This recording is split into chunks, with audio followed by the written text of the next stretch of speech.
Ronnie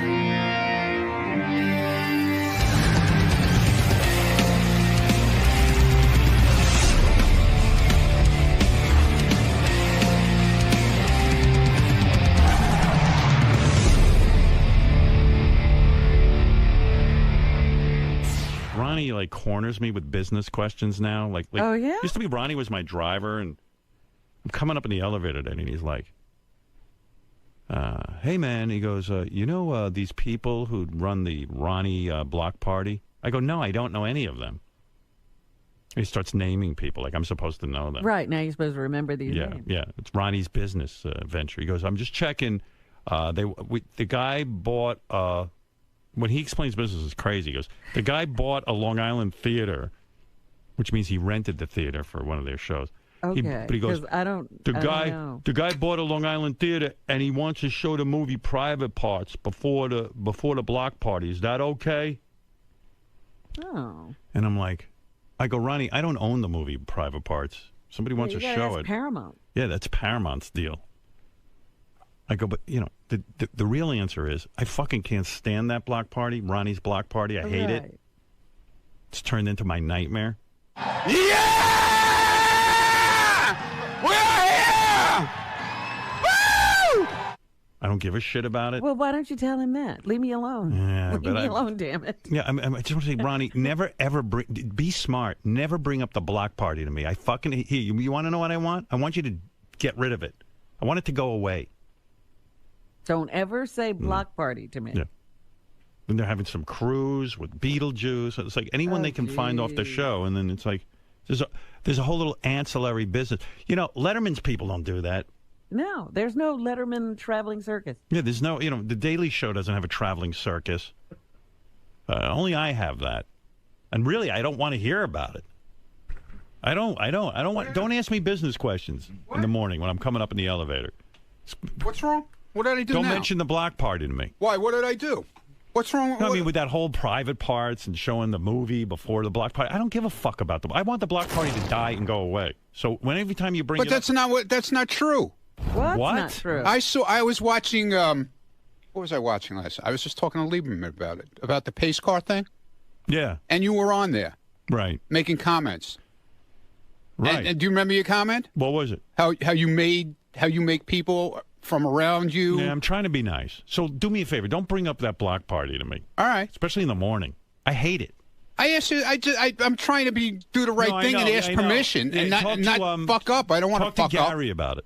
Why would I talk to Gary about it? Because I don't You're want to be confronted. He's not Gary. It's not Gary's you. Gary's the executive producer of the show. Yeah, don't talk to me. Listen, Ronnie, listen carefully. I am listening carefully. carefully. To me about your block party business. If you got business with the limo, that's what you are to me. You're my limo driver. Understood. And you're security. Do you want to talk about that shit with me? Fine. You want to talk about your fucking block party business? Talk to Gary. Okay. That's it. Okay. I want to hear about it. It fucking makes me want to throw up. Okay. All right. All right.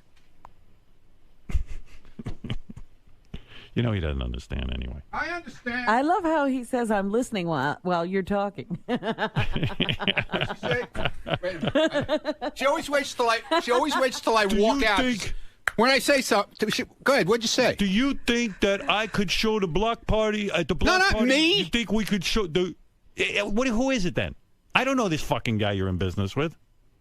The guy asked me. The guy asked. In other words, the guy asked me a simple question. Yeah, the guy's got a direct pipeline to me through you. This is some fucking guy I never would pick up the phone on, and now I got to deal with him. You're not dealing with him. Yes, I am. It's a simple thing. I had to deal with you this morning, so this guy has a direct fucking pipeline to me through you. It's a simple. It's a simple thing. It's simple for you. It's a yes or no answer. It was no big deal, I thought. I don't like. Then every answer is no. Yeah, how about that? From now on, everything is no. Okay. That's all my answer. All right. Think of another question, and it's no. Okay, you got another question? So now, whatever question you ask me, it's no. Okay. Okay. Okay? Okay. Gotcha. Like, in other words, do you think it's okay if this guy that I'm doing business with sells Howard dolls at the block party? Who said that? Nobody's saying anything. I'm not talking to you. What's the answer? He's making an example. I don't give a fuck about the block. I hate the block party. Now you know. I hate it. I hate that commercial you shot for your stupid fucking cruise. I hate it. It's not a cruise. Whatever it is. I hate that. I hate that all the people. That was Beetlejuice is. I hate all that. No other show has that. I don't want that. Well, that's not what you said. I know. So I'm being a nice guy. So don't fucking bring up any more business. All right. So that this guy, whoever this guy is, has access to me. Talk to Gary. He doesn't have access to you. Yes, he does. Through you. He goes, Ronnie, ask Howard. No, that was my idea. Ask Howard because I don't want to make any mistakes. You have an idea. Talk to Gary. Okay. Gary is going to be your. That wasn't his idea at all. That was my idea. Yeah. When you have an idea, as soon as you have an idea. No, it was my idea to run it by. No, whenever you have an idea, go to Gary. That's all I'm saying. It wasn't my idea. No, when you have an idea to come to me, okay, just say substitute Gary for me. And then Gary's going to come to you and ask you. Whatever. I feel more comfortable. Difference? Oh, it's a big difference. But Ronnie, can I help you out on this? The difference is he doesn't have to deal with it. I understand what he wants. I'm the buffer. Okay. That way he's the guy who's going to tell you no. He can give a true answer and not have to be embarrassed. Here's what's going to happen. You're going to say to Gary, is it okay? Ask Howard if it's okay about the Private Parts movie. Should I ask him now? No, you want me to ask him? No, not in front of me. Then Gary comes to me. And I already Gary asked you, and you said it's meeting. okay. No, listen to me for once, and you'll learn how things work around here because you haven't figured it out. Okay. Gary and I will sit alone in a room, and I'll say to Gary, listen, I hate the fucking block party. Go to Ronnie and say, you're not even going to ask me, and just tell him no. It's not a good idea. That's how we do it. Gary pretends that he didn't ask me, and then when they say no, and then I'll go, hey, and then you'll say to me, Gary will be the bad guy. And then, of course, you won't be able to take that answer, and you'll come to me directly. I'll go, oh, gee, Gary didn't even tell me. Okay? That's what's going on, Ronnie. Ronnie, I hate the block party. I hate it. I'm putting up with it for some bizarre reason because I'm too fucking nice. But don't come to me with business questions about some fucking guy who's got an idea about showing Private Parts. I don't care about this guy. You know, when I was working 24 hours a day on that movie and writing it, writing the book and Len Bloom and all that, I wasn't dreaming one day it would be shown at Ronnie's block party. What's wrong with that? It's for the fans. fans. I hate it. Don't worry about the fans. I'll worry about the fans. When did I put you in charge of the fans? You didn't put me in charge. I asked a simple question, for God's sakes. I asked a simple question. How about selling my books there, too? Maybe you could do that. He's gonna Give them to me. I'll sell them for you. That's a great idea. That won't embarrass me at all. It's a movie. It's a movie theater with Ronnie, a movie. Just ask Gary. I already asked you. You said it was I said okay. All right. What am I going to say? Oh, my goodness. I don't want to deal with it. Did you? I did because I fucking can't say to people's faces. And he fucking knows that, too. Oh, bull crap. You've told me no to things. What did I tell you no to? I don't remember, but you've told me no to things. No, you've told me no to things. Name one. I can't remember because right now. I never have. Yes, you have. Yes, you have. What is it? Name it. I don't remember. You don't remember? You're saying I said no to things, but you don't remember. I know you've said no to things to me. Name one. Because there isn't one, Ronnie. Get out of here. All right. Now, how is this guy going to show the movie, Howard? I don't know. Robin. He's not going to go to Paramount and get a print. He's going to get a DVD. Yeah, of course. Yeah, it's gonna be like watching on a DVD what you could do at home. It's not even gonna have a copy of the film. I don't know what he's gonna have. Maybe he is gonna have a copy of the film. So you don't have any problem asking me that question. Well, first before thing in the I morning when I'm trying to read the fucking paper. Before I find out that.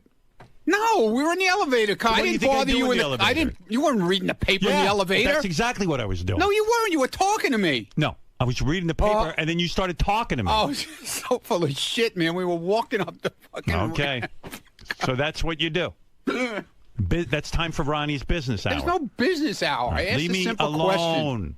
All I want to talk about is where the car is going to be, and when you're doing security. That's it. I've given you a great life. I know. I didn't say. What am I saying? Hey, you think we could show the movie Private Parts before the block party? I hate the fucking block party. And I hate it. Imagine you're going to sit 2 hours of a movie, then the block party. Why do these people have to be tied up all day? Instead of going to a block party, why don't you just drive me? There's a fucking concept. I do this when I'm not driving you. Yeah.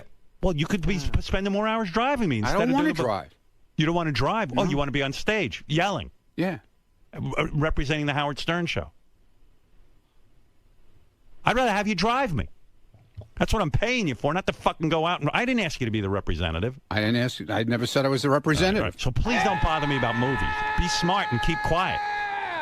What are you talking about? Go to Gary. Yeah. And then I'll tell you no through Gary. Why would I go to Gary? Because I don't like. Do you understand? I don't want to answer you directly. All right. I got you. You're a guy I know over 30 years. I don't feel comfortable saying no to your face. I'm telling you that. Okay. I'd rather Gary do it. Why?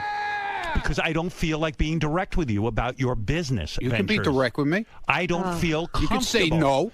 I don't feel comfortable saying no. I'd rather do Why? it through Gary. What's your problem? I have a problem. Okay. Okay? So now you know. Okay. Gotcha. So don't piss on me and I'm fucking not ask me questions. pissing on you. I don't mind pissing on you. By asking me correct If I questions. pissed on you, I would just Here's go my ahead answer. and do it. My answer's no to without even everything. saying anything. My answer's no to everything. Okay. Okay? Now you know the Not answer. to this, though. You already said yes. Yeah, go have fun showing my fucking movie. Why don't you show the Ronnie What's movie? wrong with that? Show What's the wrong fucking with showing Ronnie. your movie? I don't want anything to do with you guys and your fucking block party. I hate it. It's an embarrassment to me. So tell us to shut it down. I told you I didn't feel comfortable doing it. Well, then tell Gary to tell us to shut it down. All right. Well, maybe I'll do that then. All right. If you're smart, you don't bring anything up. Just go out and do your block party. You don't tell me about it. Yeah. No, you'd rather find out after it's done and I've done it and didn't ask you about it. No. And then you'll really be Use your mad. head. What do you have to show the movie private parts for? What is that? You're not having enough success? Why does my movie It was have just to be an idea that somebody came up with, and all you had to do was now say no. Somebody has worked their way into my life through you. I don't know this fucking guy. Who is this fuck? It's a guy who's a promoter who's buying the I show. don't care. I don't want this guy in my life through you. I shouldn't even know about this All right, guy. so we won't do it then. Thank you.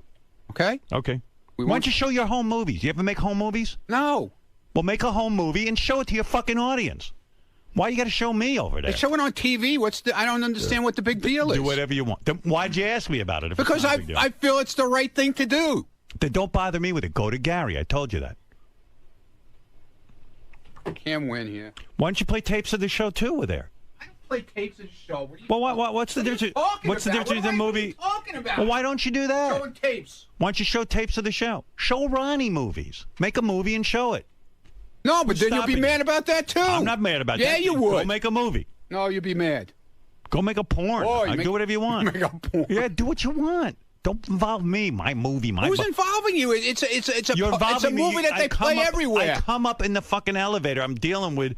There's a promoter out there who bought the fucking. I don't He know didn't this buy guy. anything yet. I'm just He saying. bought a theater in Long It was an Island. idea. Idea.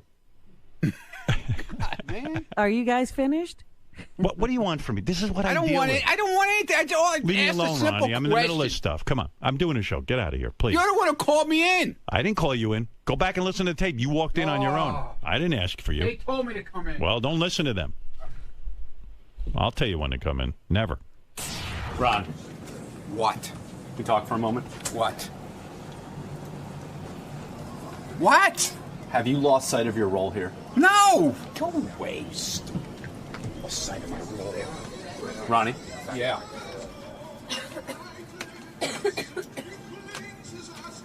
Are you reading between the lines that Howard doesn't want to be bothered with things on, just on the heard- periphery? I don't on need the- you to explain it. I just got to. Somebody just explained it to me, okay? I don't need you to explain it to me. How will you navigate? I don't need you to explain it to me. Well, how will you? I don't need I'm you not to gonna explain I'm gonna it ask to you a me. Question. How will you navigate going forward? How will you navigate what you? I'll can set say my to Howard? GPS. That's how I'll navigate, okay? How do you know? That's why I have a GPS. How do you know what I'll to say navigate. to Howard? I'll set my GPS to Howard, okay? Will you be sending everything through Gary now when you just want to say good morning to Howard or something very simple? What?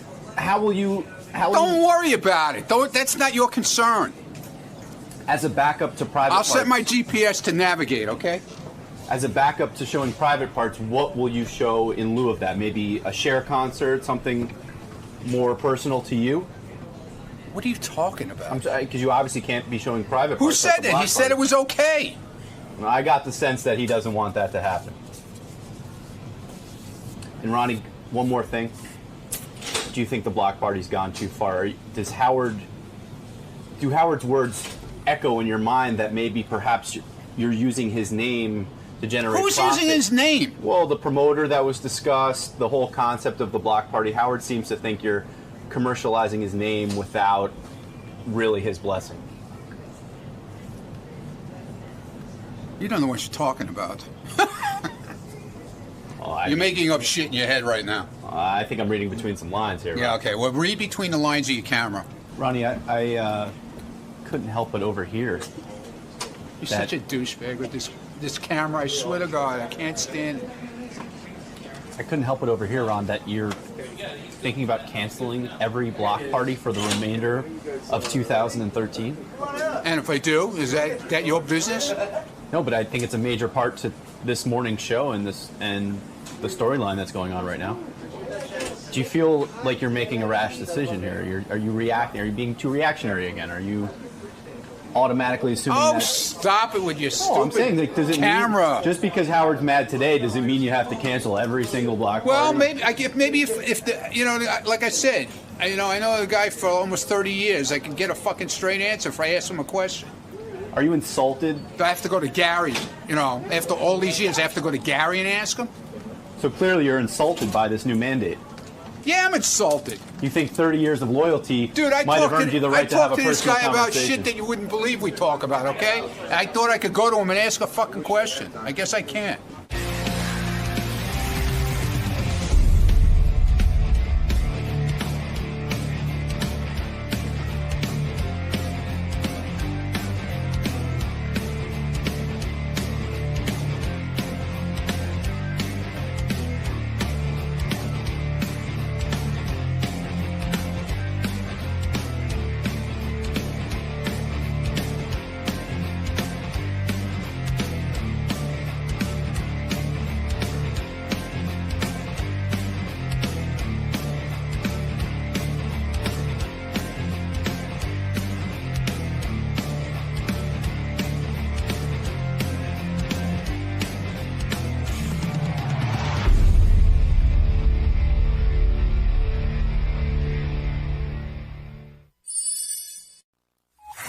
This is the best of the wrap-up show. A recap and behind-the-scenes look with John High and Gary Dell'Abate. The best of the wrap-up show begins now.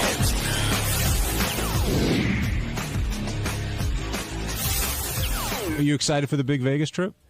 Yeah. I mean, it's gonna be a lot of people going. So yeah, we'll see how it goes. Plan on catching some shrapnel there? I don't know. There's gonna be a lot of people there. Can I explain something? What about? Do you think you'll get? Go ahead, Bench. No. You sure? You're going to be JD. Will you be? You're going to be at Artie's event, which they're picking the Miss Howard TV. Me and Ronnie, right? And aren't you going to be holding a camera? Well, yeah. Can't you act like you're in charge? Like, okay, move over. Well, I mean, it just depends on the situation. You got to talk to Ganji. Ganji's utilized that stupid camera for years to get laid.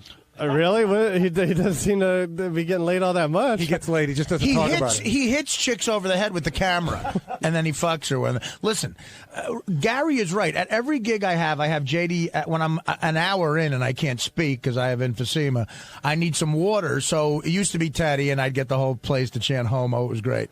But now JD comes out, and people love JD. Right. When he comes out, he gets an enormous cheer, and I'm like, I go to the girls, someone fuck him. And I guess maybe it's happened a few times or no times. How's it going with that, bro? It has not happened at all. Hold on. A couple of times there have been, situations where I've hung out with girls, but nothing came of it. Some pictures, it looks like you're fucking Teddy in Detroit, St. Louis, Vegas, L.A., Pittsburgh. That's how it is. Artie, you might have to take it to the next level. You might have to say, who's willing to fuck JD? Please come up to the stage. Well, it might turn into I have to fuck JD. Well, I mean, because it's a lot of girls that have guys that come to the shows. Tell me which guys. I know people that can make them disappear. Well, they could be on a flight to Detroit and be there in an hour. The guy won't ever be found again. Well, last time you guys were in Vegas, you helped JD out a lot, Artie. Remember? Yeah, I paid for it. And there's no shame in that, by the way. Listen. See the movie The Hangover. The Hangover will make people think differently about Vegas whores. They can be very sweet. Yeah, she was so nice and clean and cute. No, right now Vegas whores get a bad rap. You going to be hanging with Ronnie? I don't know. I know we're gonna go to the big appearance at the Rick's whatever. Oh, I'm going. Here's the schedule. Friday Here's night. the schedule Saturday, right? And if this doesn't get a Well, guy hold excited- on. Ronnie's Friday night. Okay, whatever the fuck it is. Friday night, we're going to Rick's every night, asshole. Okay. Every night there's a party at Rick's. All right. So Friday night's the official Ronnie party at Rick's. Saturday, if we go to sleep, we get up. And in the afternoon, me, Ronnie, and all the guys judge the new Miss Howard TV. They're expecting 200 women by the pool at the Hard Rock. We're the judges. And the ones that we like go into something called the Chick Pit. And then we cherry pick from the Chick Pit and pick a new Miss Howard TV. Then that night, I'm doing stand-up at the Joint at the Hard Rock in Vegas. Then we're going to Rick's again, asshole, with all the girls from the Chick Pit. And then don't knock on my door after 6 a.m. How's that fucking sound? Well, I never knock on your So door. you got 200. You have. Good for you. You and Teddy have thinking I died from heroin and a whore. Anybody else from around here going, JD? Howard TV. Which is what? Is Goodstein going? I believe Goodstein, Ganji. Oh, yeah, Doug's going. Ganji, Brian Phelan. Benji, please come. I just asked Goodstein. I don't know. I have to check the Greyhound. I'll pay for your flight. I will. Nah, but that feels weird. If the show would, don't worry about it. I'm making a lot of money for stand-up. I'll pay for your flight. That's very nice of you. But you know what's funny? Don't you think it's interesting? And Howard makes this point all the time, but it's true. If there were a shoot this weekend, say at Jeff the Drunk's house, it would be like Joe and Chris and those guys. But it's always Ganji and Doug for the important shit. And it should be because, it's an event that was created because of me.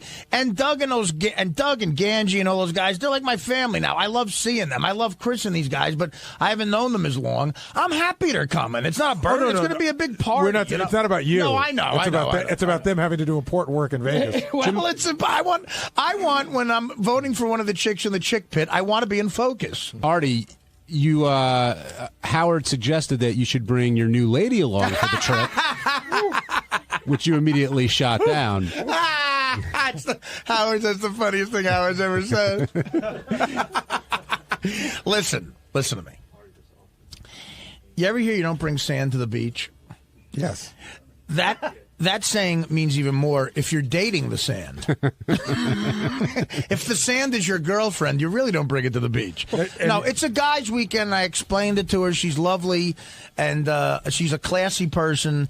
And it's a guy's weekend in Vegas. I'm sure Ronnie, you still have your girl? Yeah. No, Ronnie's girl gets it. She's cool. It's a guy's weekend. We're not going to do anything wrong. Guy stuff like fishing and... No, I'm going to gamble. I told her. These are my two vices. I can't drink or do any blow or heroin. I'm going to have a cigarette in a private room, and I'm going to play craps and poker and blackjack all night. And that's going to be my vice. You going to come to my strip club appearance? I'm going to come to that, but I'll just have a cigarette and stay in the corner with the King James version of the Bible. I'm not going to do anything wrong, and she knows that. I'm just going to have a fun guy's weekend. Ronnie, you gonna hang with JD at all? No. Yeah. Well, I'm hoping to hang with Artie, but he always says he's going to hang, but I don't, Dude, he never shows up. Dude, that's because I was on heroin before. Heroin people don't show up. Listen, I came in here to ruin the show? Yeah, I came in here to I'm going to ruin the show right now because Scott the engineer wants you to... I'll pay for it. Pay for him. He's got it. I want Scott the engineer out there. I want him to have a good time in life. I will pay for Tell him to book a ticket, get the cheapest coach flight he can find going through Nebraska and London. No, seriously, I want him to book a ticket and give me the receipt. He's coming. You're all fucking coming. Oh, this is John Gotti talking. Every mother, not the guys who already have a ticket. I'm not repaying for you jerk-offs. McClure, Benji, Scott the engineer, every one of you fucks is coming to the Artie party in Vegas this weekend, baby. Hold on, Artie. I smell something here. John, could you go to line 11? Ralph Sorella, you're on the wrap-up show. I said guys. Listen, I'm not trying to get a Artie freebie because here comes Scott. Because he just said he said buy a coach ticket. And I don't fly coach. Hey Ralph, listen.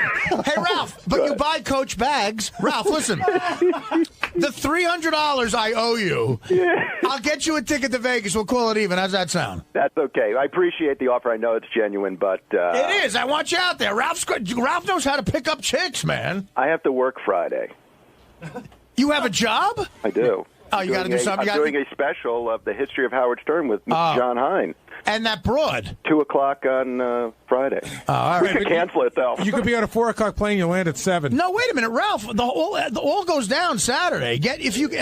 With the time change, you could make it. Get on a 7 a.m. flight Saturday. You could be in Vegas by 11 a.m. He's done it 2 o'clock nice here. Offer. I tried to get in on it like weeks ago when you first announced it, and I said to Doug, "Hey, Doug, Howard has me in judging things all the time. How about you have, Howard TV has me there to do that." Ralph would be great for that. Yeah, Doug didn't see the value in it, but he figured he needed to be there. But Listen, I'm serious. Ralph, if you got to work for Howard, that's one thing. But Scott, McClure, and Benji, I'm telling you right now, you got to get your own tickets. Take care of yourself. Get nonstop coach tickets back and forth.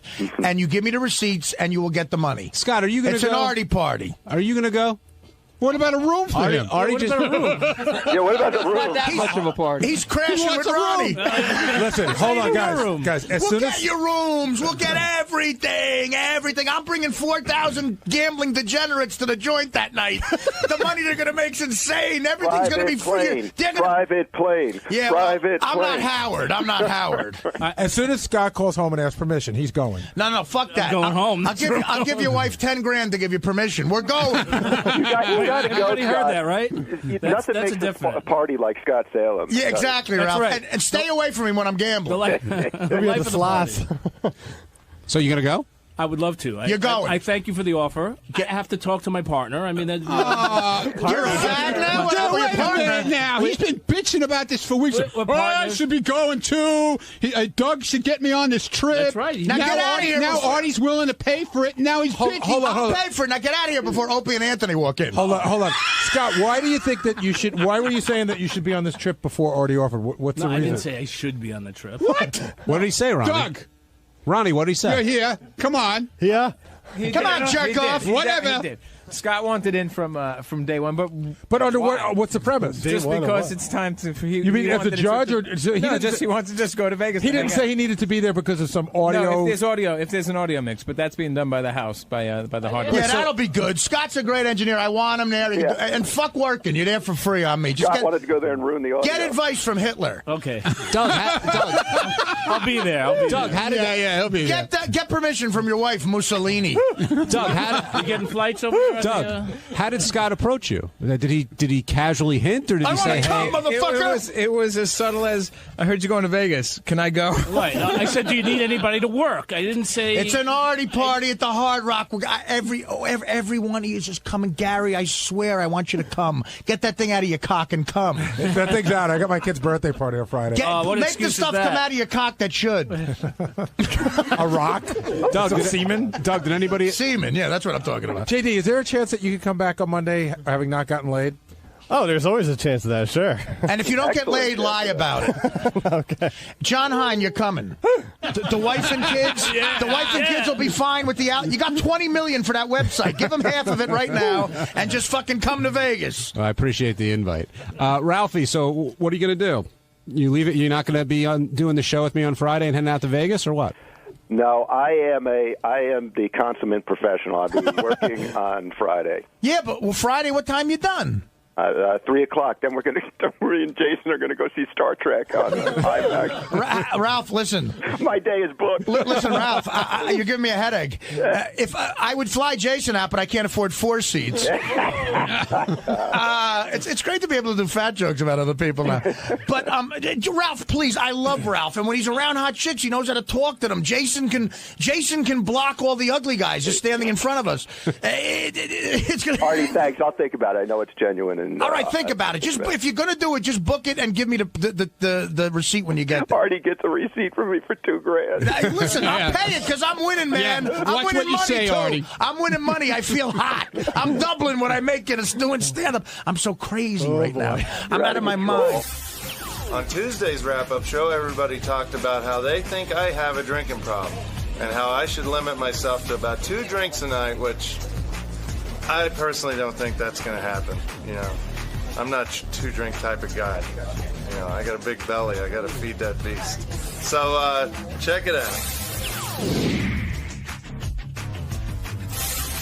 Richard has said before, or at least acknowledged, that he's got a problem and he's an alcoholic, but it's a problem he can handle and he has control over. Well, everybody who's got a problem thinks it's a problem they can handle. You know, when it comes to that, it's very difficult. Most people, it's very difficult for them to say, I have a drinking problem, because if they did, they would stop drinking. Richard admits he has a drinking problem, then continues to drink. I don't think Richard's ever going to stop drinking. I mean, he thinks he's a social drinker. I think he's lying when he says he sees it as a problem. I think he's placating us. I don't think he sees it as an issue. Oh, you think he doesn't think he has a problem? You think he doesn't think he has a problem? Right, He's just saying it to shut everybody up here. Yeah, because if you have a problem, wouldn't you address it? Not necessarily, but if you feel like, I got a problem, but I'm on top of it, I have some control over it. I mean, that's always been Richard's attitude ever since this came up. He loves to drink. Sometimes he goes a little over the line, and he knows it, but he feels like he can keep it in check. Richard, we're talking about you behind your back, and now you're here. We get to talk about something we've never talked about on the wrap-up show before, my drinking and my gayness. Hey, it came up on today's show, which means we talk about it on the wrap-up show. Why don't we talk about my heroin a little more, you ass licker? Write another fucking song parody about my weight and heroin, you dickwad. And Artie clearly feeling better right now and good enough to give you advice, and heartfelt advice, I thought, about addressing what he thinks is a problem in your life. Mm-hmm. You don't think it's a problem? I appreciate it. Yeah, well... Listen, I love Richard. Speak, and then I'll talk again. It definitely...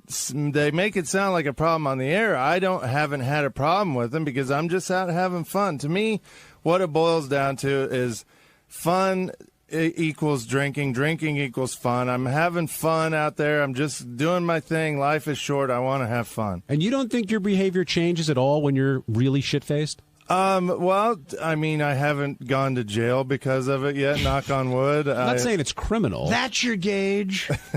I just, I get happy when I drink. I'm not an angry drunk, and it doesn't seem to cause problems. I mean, being in a wheelchair at Tampa Airport wasn't a problem for anybody. Was it embarrassing to you?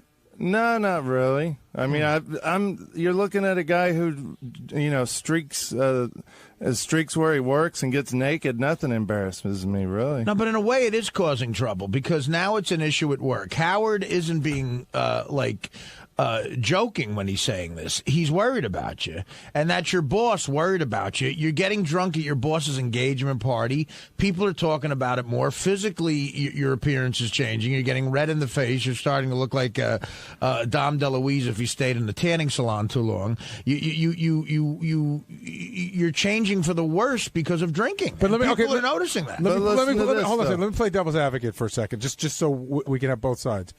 Richard, have you ever missed a day of work because of drinking? No. Have you ever missed a gig because of drinking? No. Have you been arrested because of drinking? No. So aside from when you drink on the weekends, does it affect your job or life at all? Not at all. Does your girlfriend not want to be with you because you drink too much? No. So he can play that in.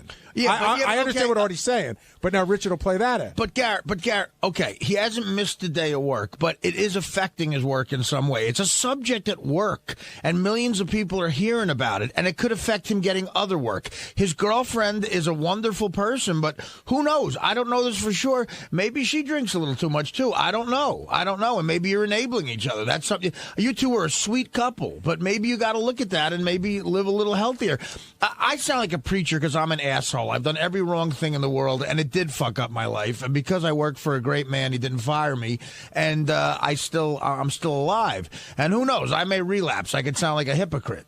That happens, but I know that being wheeled in a wheelchair in an airport, that affects your life. People know about it. But it makes people look differently upon you, and those people, their decisions could affect your life. So what makes you look at Richard more differently, getting wheeled in a wheelchair in Tampa or licking Sal's taint?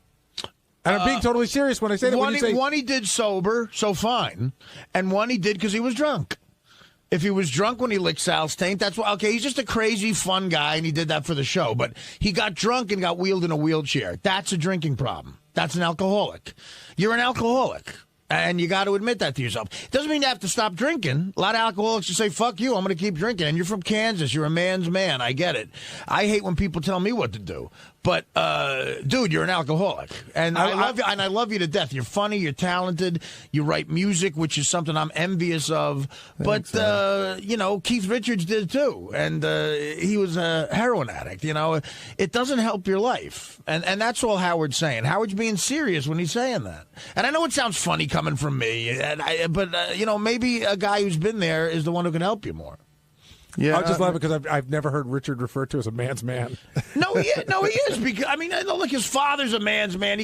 Richard grew up in Kansas. He didn't grow up like fucking Paris Hilton. You know what I mean? He knows how to work. He baled hay.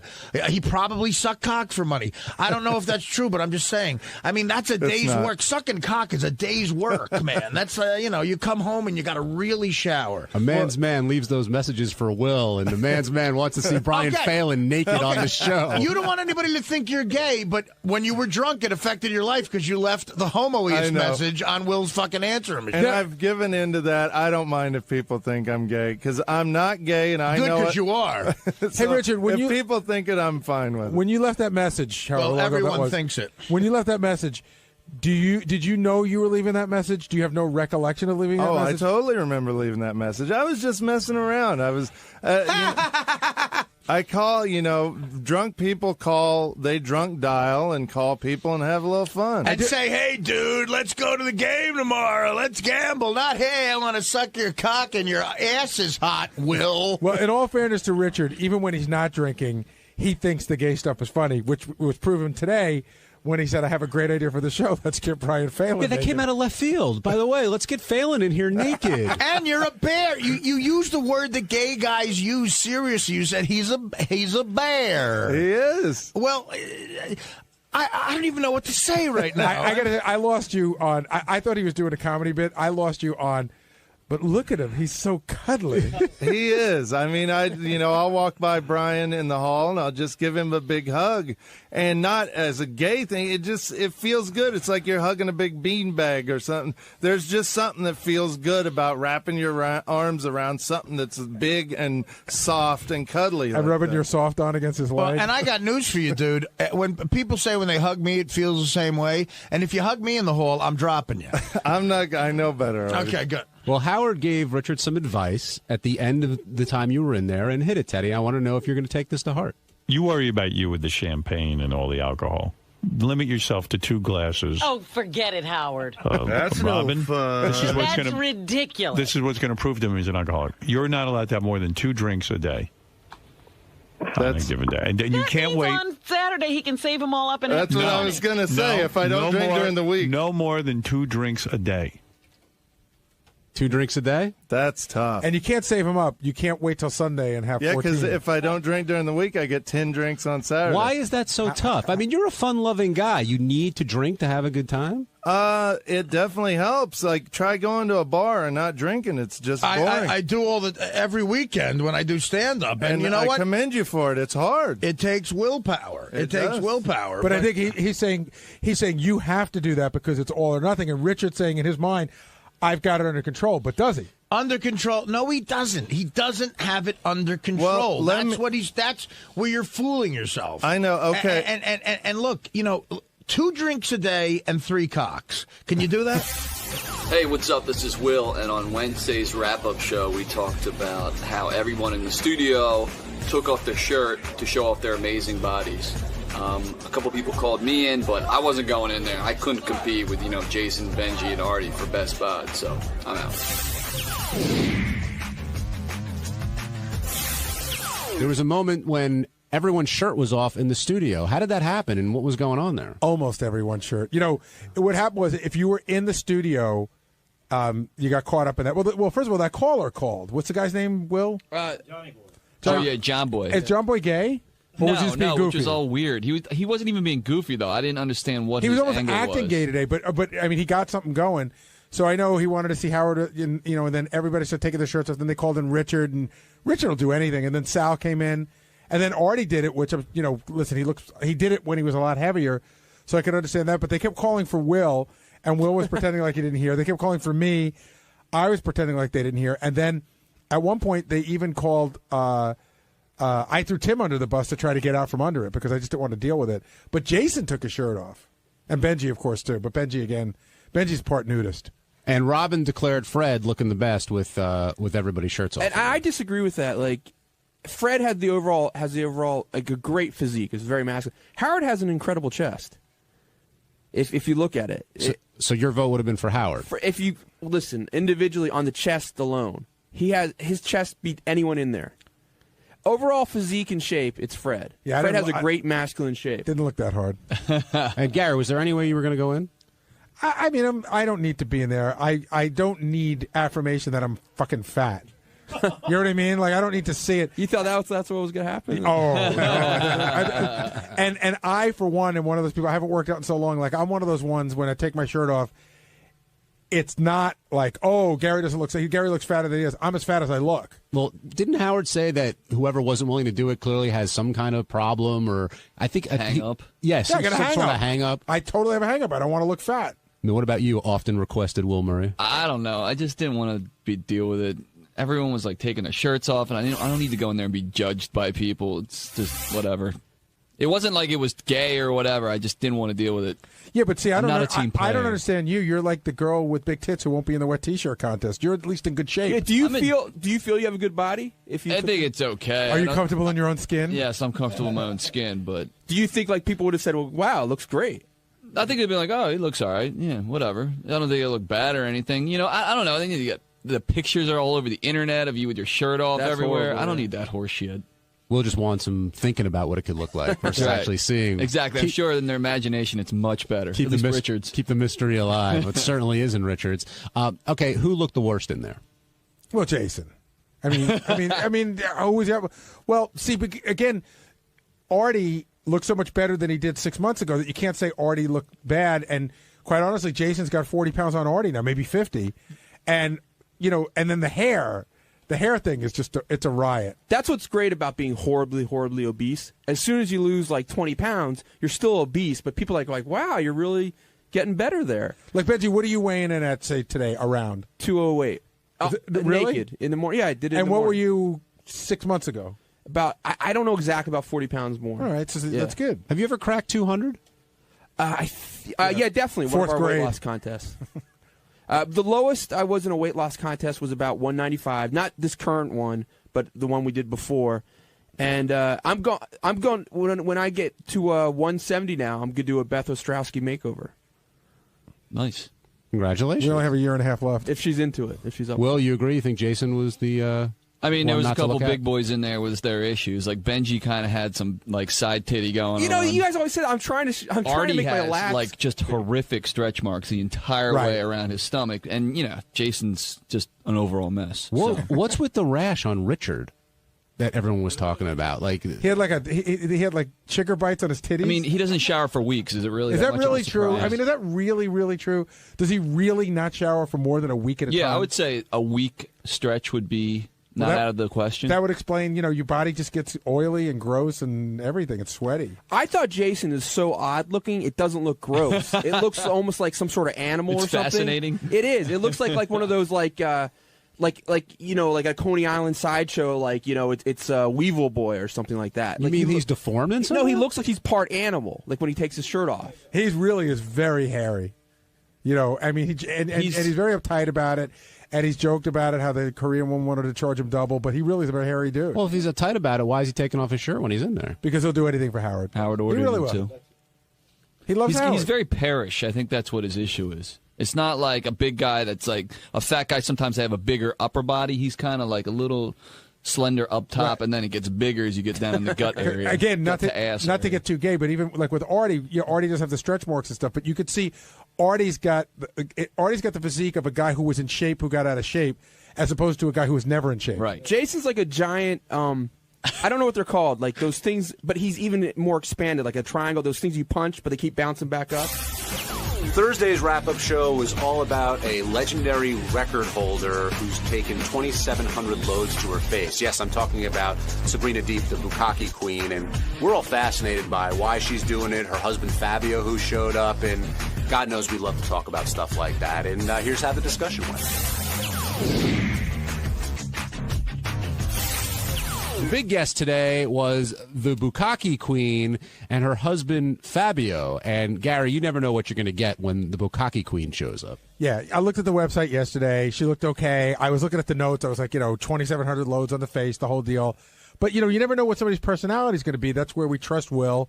Will said she'd be pretty good. So she came on and she was willing to talk about everything. But she started to talk about her husband, Fabio, and the weird rules that they have. And Ronnie walks over to me. He goes, Fabio's in the green room. So I said, Will, put up a note. Fabio's here. And Howard brings him in, and he was exactly what you expect Fabio to be. How would you describe Fabio? Italian-looking, middle 30s, sort of shell-shock looking. And he was wearing a weird thing. He had a T-shirt tied around the front of his pants that looked like he was wearing a skirt, but it was just a T-shirt. But mild-mannered, quiet, that sort of thing. Not who I expected to be the husband of a porn star. Right. Did you have any indication that he enjoyed pissing on his wife? Well, I mean, the indication was that he's married to her. You figure, I'm only guessing, but if she does that in her porn life, I think that some of that spills over to real life. Even though porn stars say it doesn't, I think it starts to get blurry. So I would assume that she likes a guy who is into some interesting stuff. Well, he mentioned that he is very much aware of what she does and what she did, and he'd rather know what his wife's doing than not know what his wife is doing. I mean, listen, you can rationalize anything. His great line was, he turns around to Howard and he goes, listen, I know where my wife is all day. He goes, you don't know where your wife is. You don't know how many loads she's getting on her face. As if all women get loads on their face. Now, did Sabrina pronounce Bukkake? That's what Steve Brandano told me. Is that the correct pronunciation? I heard a traditional pronunciation. I heard her favorite baseball player is Carlos Beltran. And is 2,700 loads to the face, is that a record as far as you know, Will? Oh, definitely. 2,700 different men. I think JD's like 2,500, so he's just under. And where do you think the office is that keeps those records? Yeah, right. There was an actual guy. Remember, we had it was like sexualworldrecords.com, I think, is a website, and he would come bring all these girls in that were trying to break these most heinous records.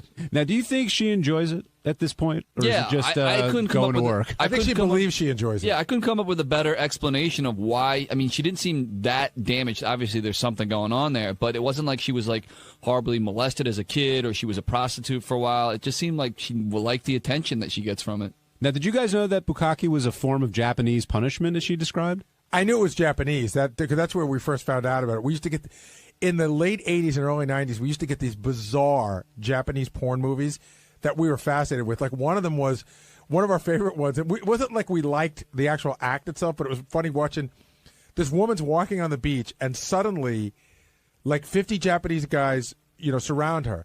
And then all of a sudden, like 10 Japanese guys are carrying a giant toilet, almost like a throne, and they bring it onto the beach, and then they sit down and they all yell at her to shit into the toilet. So we've always been interested in what goes. We know that like Japan has wacky shit going on. They're a very repressed society, those Japanese. Now, Sabrina was literally up for anything, and Teddy, hit number one. At one point, Howard asked, "Is there anything that you wouldn't do?" What won't you do? If you are allowed, what won't I do? Okay. Yeah. I think you're pretty much into. Let's start with what you won't let anybody kill her yet. Would you ever put your own fist up your own? Would you ever put your own fist up your own backside? I've done that. You have done that. Yeah, I just started doing that. Actually, I was really surprised that it went up. You pushed your whole fist. How do you do that? You're an amazing girl. So clearly, and she later described how it compared to other things being in her ass, but to stick your fist up your own ass, that's a talent. Well, Will had mentioned that he found out in the pre-interview that she could stick her fist up her backside and in her private parts, like one fist in one place, one fist in the other place. I actually wanted to see that. Call me kooky. It didn't turn me on, but that's almost like going to the circus. Like, you go, they tell you the man with two heads, and you go, that's not possible. They pull the curtain. Like, I wanted to see it that way. What did you think of Sabrina, I guess, in Fabio's rules? Where they drew the line. No kissing. It is interesting that that there's. You think that in this world there's no rules, and then you find out they have rules. I like the finger rule, not because of what it meant, but just because of the hygiene aspect of it. Meaning, there's rules. There's a rule for the rule. There's no fingering, but if you do follow the rule of cutting your nails correctly and hygienically washing them, then a finger's okay. Now, you guys book a ton of guests for this show. Did you think they had any chance of getting on Ellen or Regis on this trip in this time? They barely had a chance of getting on here. You got to love how naive they were about that. Well, see, that's what I loved about her as a guest. She totally knew that she'd never get on those shows, but she found it sweet that Fabio wanted her to get on the show. Was going to make those calls. Did they say that they actually made a call? Did Fabio make the call? To anyone? Email. Yeah. They sent emails, right? Yep. They probably thought, like, Regis people probably thought it was like one of those disgusting spams. They're probably having their computer scrubbed right now. Will, did you know about the UFO sighting?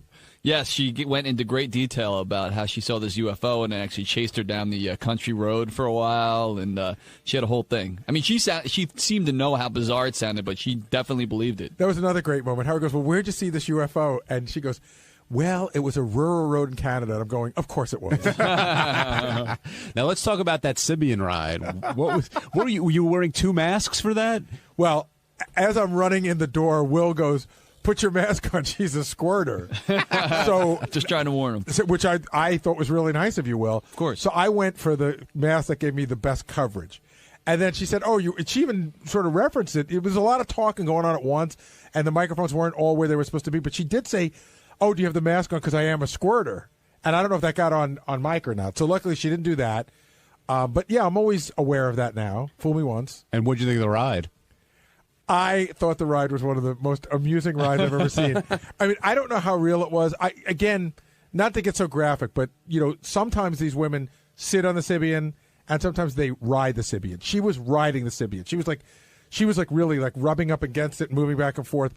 But from an audible point of view, it was one of the funniest things I've ever heard in my fucking life. And at the end, why did Fabio tell Howard to back off? What happened during that? I didn't see. We were trying to figure it out. I mean, his mood definitely changed after the Sibian ride. He got more defensive and was like, all right, stay away from my girl type attitude. Yeah, I almost felt like it was my fault, like she busted a nut while I was turning the knob, but I didn't have anything to do with it. I mean, to be quite honest with you, I turned it up full tilt about 20 seconds in, just sort of put it down.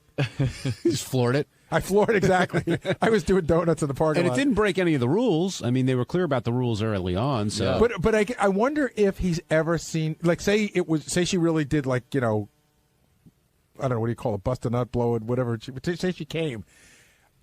I wonder if he's ever been that close and seen it, even though it's not under the guy. It must be weird to see it when he's not in charge of it in front of a room full of guys. I guess so. He was upset. Chris in New York, you're on the wrap-up show. Hey, what's going on, guys? How are you? Good, Chris. How you doing? You know what you were just talking about? It's funny because that's what I was thinking. He put up his hand at Howard because maybe he's feeling a little jealous of the Sibian. I mean, maybe that was authentic, that she was really getting off on it. I mean, I think it was definitely one of the better sounding Sibian rides that you guys have had on the show. You should have seen it. Looked like an exorcism. Right, it was pretty wild. The one thing I'll have to say, like Will and I have a lot of indicators, which I didn't see on her, which is the shaky arms and the quivering lip and stuff like that. But when she stood up, she was wobbly, and she was teary eyed too. Like her, she had been crying, I think, a little bit. The Sibian fucked her so hard she cried. Yeah.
Yeah. Good morning, everybody. Have to clear my throat. Baba Booey was in some weird clearing throat thing today when he was explaining to me what was on our agenda. Every minute he was like, uh-oh. But a lot of phlegm. I was going to throw up. It's that time of year. It's phlegm time. Boff, I'm having a hard day. He announced it? Because No. even I'm like a little dry this morning. No, Yeah. you got a cold. No, it's just I didn't have any moisture and Too many berries. Too many berries. You need to eat something. Too many berries. You need to eat a bird Have or a sandwich. Yeah, if I eat a piece of chicken, this will go away. you need to eat a fish or something. You need a Some sort of animal. Something living. You need a squirrel. roast beef and provolone. People are now eating squirrels. Really? Yeah. And I'm sure Richard's dad. Oh, hunts I'm sure squirrel. he's eaten lots of things. Roadkill. He told us he had squirrel. I mean, like when we first met Richard, I think he said his father eats squirrels. Is that right? Yeah, I think it's been like a common thing for a while.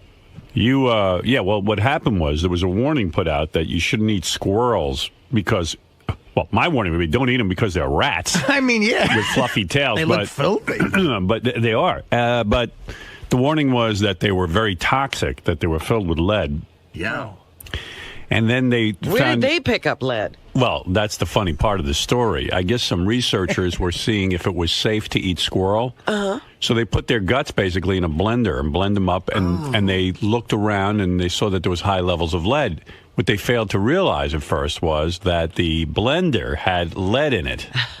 And so the squirrels are fine to eat. I just want you to know that. Did you guys eat squirrel? Oh, yeah, all the time. Yeah. Guy in the paper said, it doesn't taste like chicken, it tastes like squirrel. It is. I didn't like it. I ate it when I was a kid, and I didn't. It reminds me of rabbit, if you've ever had rabbit. It's kind of similar, like real dark. Well, isn't rabbit meat. supposed to be like a French delicacy, though? Don't is that true? Yeah, but a lot of Howard, I don't know. I've never been to Jean Georges. One guy said that he enjoys the leg of the squirrel, the hind leg. Ooh. That's the best part? Yeah. Well, that would be the most muscular.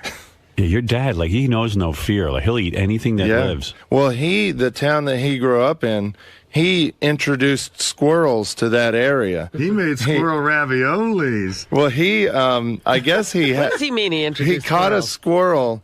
You've never heard of squirrel before? Well, no, there were no squirrels in this town he grew up in. He was a squirrel importer. Yeah, he did, really. He got squirrels from, I don't know, out of Missouri or something. Johnny Squirrel Seed.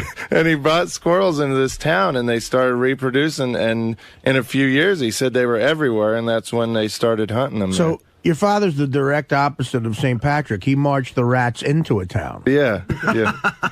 Wow. I don't think there are going to be any statues erected to him. I can't imagine. Dang. I cannot imagine eating a squirrel. I Look, mean, if I was had really hungry, right. I'd eat anything, but... But in New York City and stuff, they're kind of like you see them in Central Park, and they're real cute and stuff. But out in the wild, you just see them running around in trees. They're more kind of like wild animals out there. How many do you have to kill to put together a decent meal? I would think you'd have to eat like 6 or 7 of them. 70. Well, I mean, I'll take if 2 you're squirrels. 70 like makes Artie, a nice squirrel salad. How many do you have to kill to eat for 2? Probably 2 or 3. Oh, really? I'd say 1 squirrel per person. You can get that much meat off of a squirrel? Yeah.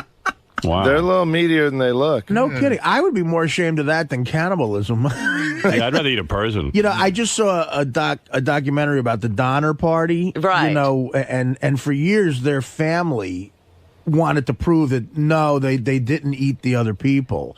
And supposedly one of the women who was a descendant of one of the ones who survived said, "Oh no, now scientists have proven that we didn't eat other people.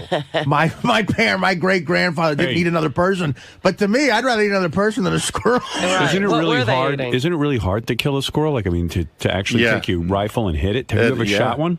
I haven't, but my dad does. You said your father's a great shot. Yeah. And your dad can hit it from how far away? Well, they're probably about 20 to 25 feet up in a tree. Headshot? And well, no. If you hit him in the body, it's almost like all the meat's gone. But yeah, it'll kind of ruin the meat. But yeah, it'll still knock him out of the tree if you hit him in the body. But you want to try and get the head. But What are you using? Probably a 308 or something like that, like a rifle or a 22. But your dad can hit a squirrel on the run? Mm-hmm. Wow. My dad has amazing eyesight. Like, we'll be driving down the road, and he can see a squirrel out of the corner of his eye in a tree that's like half a mile away. And will he run out of the car and kill it just so he'll have dinner that night? No, not usually. He'll just say, "Hey, look over there. You see that squirrel?" Or he'll see a deer from a mile away without even, just driving down the road He's a real off hunter. the side. Yeah. That's his thing. Like, he notices animals all around him without even looking for them. Well, who do you think would be better at survival, Chuck Zito or his dad? Who do you want, if you're stranded in the woods? Yeah. Yeah, I think you want Richard's dad, but in an urban setting, you want Chuck Zito. Mm-hmm. I think Chuck. They're different kinds of animals. Yeah, because Chuck will organize people and get them doing everything for him. I think Chuck will have better stories too. my Richard's dad's- father, he's got some great Richard. stories. I bet, He's right? got some wild ones. Richard, grab the wheel. I'm going to get us dinner. So, did your dad ever pull over and go, I'll get dinner, and then just like shoot Well, some stuff? Not really, because he's more of a sportsman. He'd go, if he sees it on the side of the road and goes to get it, that's not really a sport. He'd rather go out in the woods and spend a day, going after the animal. That's more sportsman-like. Oh wow, that's cool. Like, does he have certain rules of fishing too? Like, oh yeah, real rules. No, not really. Not fish aren't like the same. Fish aren't as hard to get. Me and a bunch of my buddies at the Jersey Shore when I was in high school, we had this rowboat we took out by the Barnegat Bridge, and it was nighttime, and we would shine a flashlight on the water, and the crabs would swim up to the light, and we'd net them. And we got busted. The Coast Guard came and said, you can be arrested for that because it's not sportsmanlike. Yeah. There are rules that you got to not give fair. It's not fair to the crab. And there's something called noodling that's only legal in Oklahoma. Oh, you told us about that. Yeah, where you go and grab the catfish out of their holes in the water when they're spawning. They're like laying their eggs in these holes in a certain time of year, and people can go reach into these holes, feel around, they'll feel a catfish and grab its mouth and pull it out. No. Sometimes the catfish are like 80 pounds, and there's people in Kansas you'll see with their fingers missing, or in Oklahoma with their fingers missing because they go reached noodling. in and grabbed a turtle, yeah. Wow. Happened there. But yeah, Imagine losing your finger to a turtle. So that's what all I those can't even missing imagine. fingers are about. Yeah. I was wondering. I knew what the missing teeth were from. I didn't know what the missing fingers were from. Usually noodling, yeah. I thought they were all shop teachers. Yeah, your old man's something else, man. Yeah, no, I mean, that's the guy you want, like your father was in Vietnam, too. So that's the kind of Yeah. guy who goes. Like, they get these tough motherfuckers out there. And But then when they get back from Vietnam, they all move to like Kansas and get in the rural 'Cause then area. they can still hunt and still kill shit. Well, well, when I was growing up, all I ate was catfish because he fished all the time. Quail, we ate a lot of quail because he loved to quail hunt. Pigeons. Raccoon. We never ate pigeons. They were too much. I mean, pigeons, I think, carry a lot of disease. So we never ate pigeons, but just all wild game. That's what we lived on when I was a kid. Raccoons is the one that I cannot believe. Yeah. That just looks like nasty It's shit. actually Yeah, you might as good. well be eating a ton of squirrels. That's Yeah. horrible. The squirrel is a little nastier than raccoon. Should Dad for and Mom some ever go reason. to the supermarket and just get like a steak or something to Oh eat? yeah, they do that too. Yeah, like my dad makes an awesome hamburger too, but just it's so much cheaper and they love the sport and of hunting and fishing. What do you mean? What does your mom do in all this? Oh, you never watched the special on his family. No. She's got a huge part in this. I mean, the dad goes out and kills it. He takes it back to this house of horrors. I mean, the barn, and then that's where he skins them. Uh-huh. And then you can watch that whole. There's a special on Howard TV. I don't know if it's still up there because we rotate shows a lot. But there was one with Richard's parents, and then the dad skins him. And once he skins him, then it's over to Mom. Mom prepares the whole thing, cooks the whole thing. I mean, she spends all day on it because you got to get that squirrel and raccoon taste out of that meat. I mean, you just can't fry that up and eat it. Is I that mean, right? Yeah, she stews it for the whole day. There's onions. There's all kinds of crap. in Beer. there. Sometimes you put it in beer. Yeah, you spend the day trying to get rid of the fact that you're eating a raccoon. Right. You know what I mean? Yeah, you got to get rid of what it is Yeah, to get it down. It's vile. I like to use cast iron. It seems to cook a little faster than your fancier stuff. Cut it down in smaller pieces, it cooks even faster. Okay, I'm going to cut up about half a cup of onion, stick in there, and some garlic powder. A couple of bay leaves. There we go.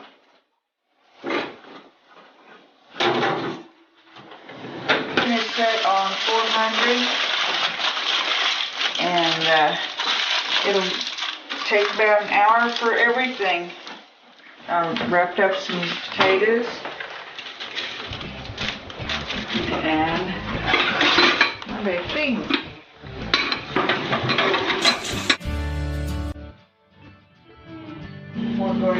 spread this, that way incorporate all the barbecue sauce into it, and it looks more like barbecue beef. And I have fooled a lot of people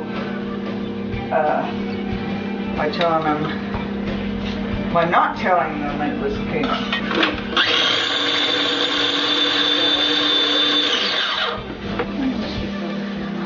Pot with barbecue sauce. It's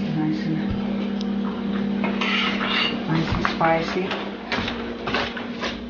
Get it all warmed up and just add that to it. The sauce already heated, so shouldn't be much longer.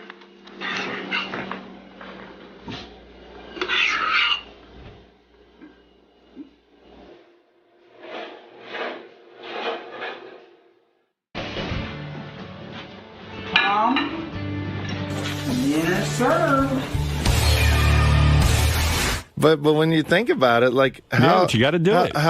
How is a chicken that much different than a raccoon? You want to know something? It really isn't. It's a bird. You're eating a bird. Yeah. Every time I say that, I'm going to throw up. Yeah, you guys are eating birds now. Like chickens actually. I don't do it anymore. Chickens actually probably eat as much junk and gross stuff as raccoons. It's all It's all when you think about what we're doing, like something with a face and eyes, and we eat. And it's hard sometimes growing up on a farm because we have pet chickens. Like we had one named Shithead, and we had chickens that are tamer that we won't eat, but it's still hard when you get attached to a chicken and then you're eating chicken that And I'm night. sure you've eaten a lot of Shithead's friends.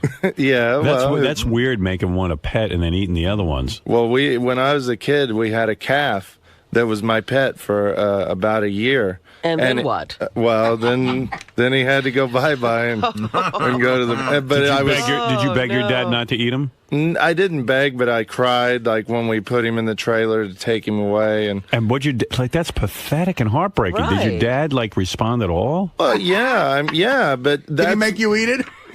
I did eat it. Yeah. He said to you have to eat it?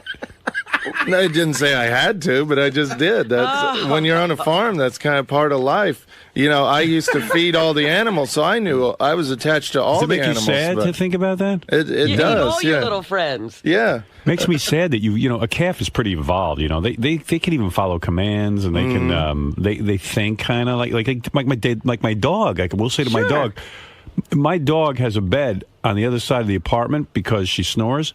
And I go, Bianca, go to bed now, and I'll get you in the morning. And she gets up, and she walks over to her bed. I mean, she's pretty and now evolved. You're going to eat her? That's what I mean. Like, doesn't the calf, even respond to somebody? Like, when the calf would see you, would it get excited? It would come over to me, and I could pet it, and I would go out in the field and see it. But when we bought the calf, we bought it specifically for eating.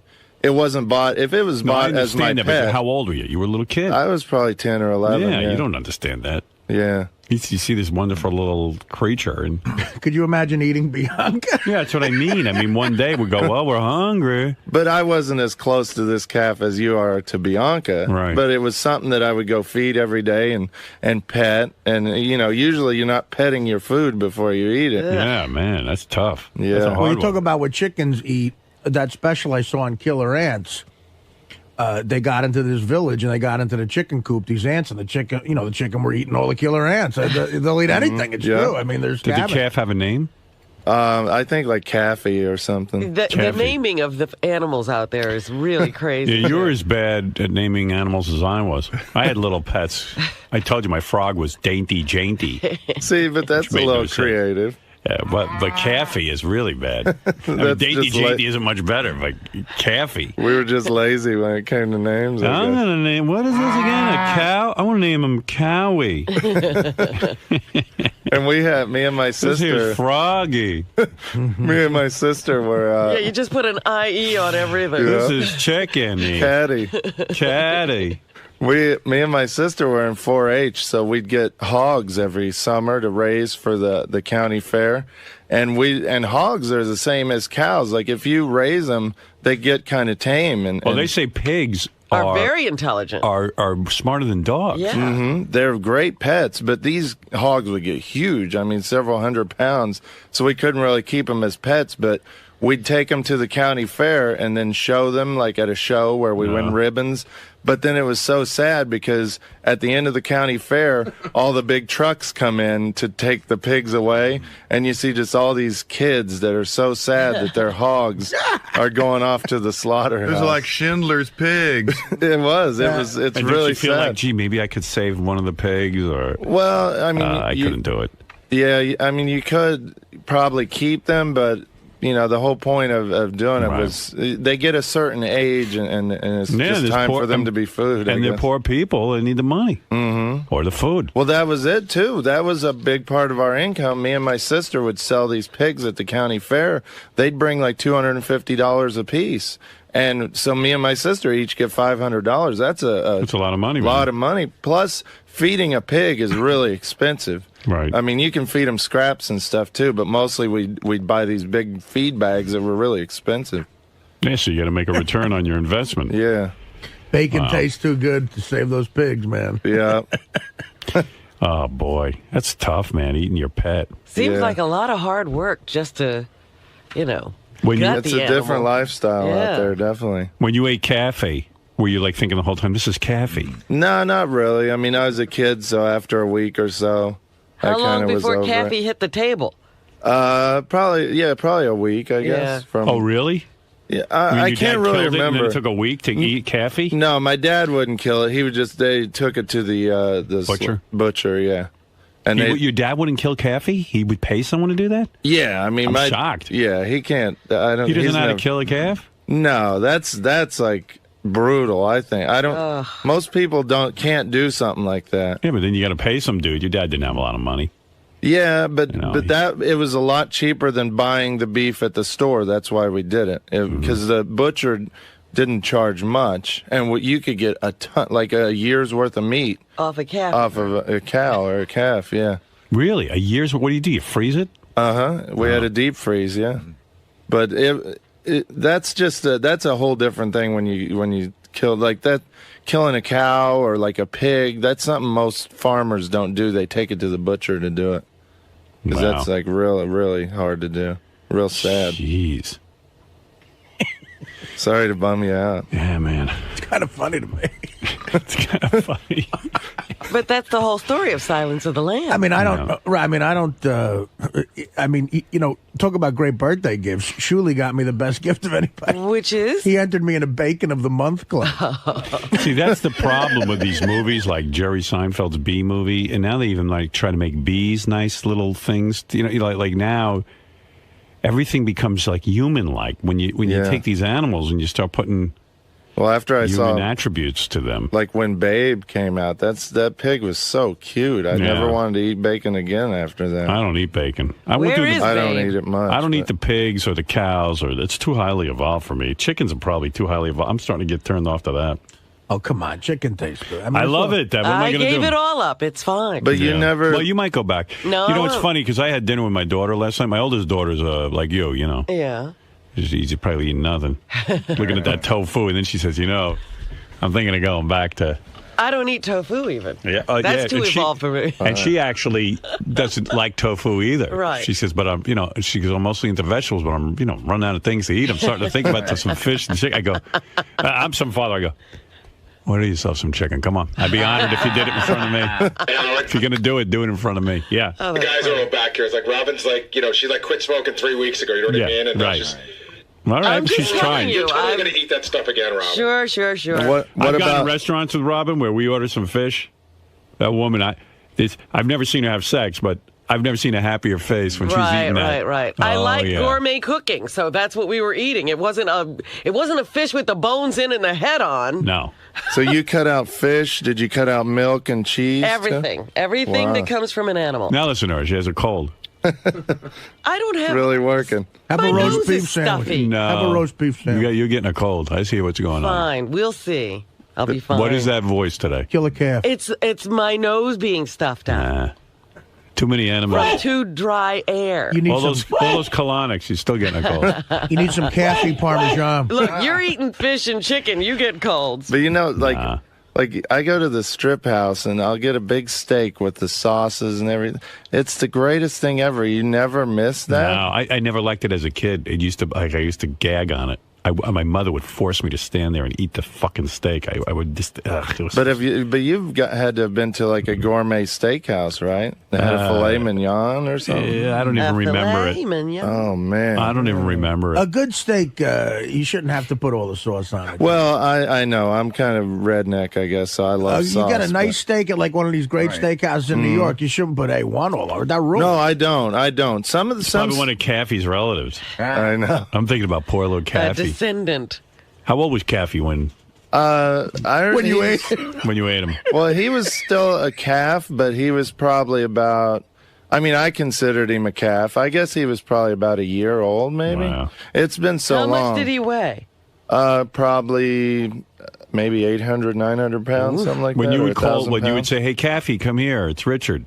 Yeah. Would he walk over to you? Mm-hmm. Oh shit! And then he would shit on your foot. And then, would he ever lay down on his back or something and help you rub his belly? No, he never was that affectionate. But he would come over and he would. It was really cute. He'd nudge me with his head because he knew I had a feed bucket and stuff. And he mostly was friends with me because I brought him feed. But like dogs. Did you like to scratch him and stuff? Yeah, I would pet him on the head while he was eating, and he'd wag then his I'd tail. kiss him. I never did any of that kind of stuff. Boy, when I used to blow Caffey. I can't believe I was blowing my dinner. Caffey, come over here. I got my hip boots on. Caffey, come here. You're going to taste so good with ketchup or steak sauce. And then I used to put Caffey's hind legs in the front of my boots, and when I'd fuck him, he couldn't run away. I got a feed bag and a blow job for you, Caffey. He was stump trained. I'd tap him on the head, he'd back up.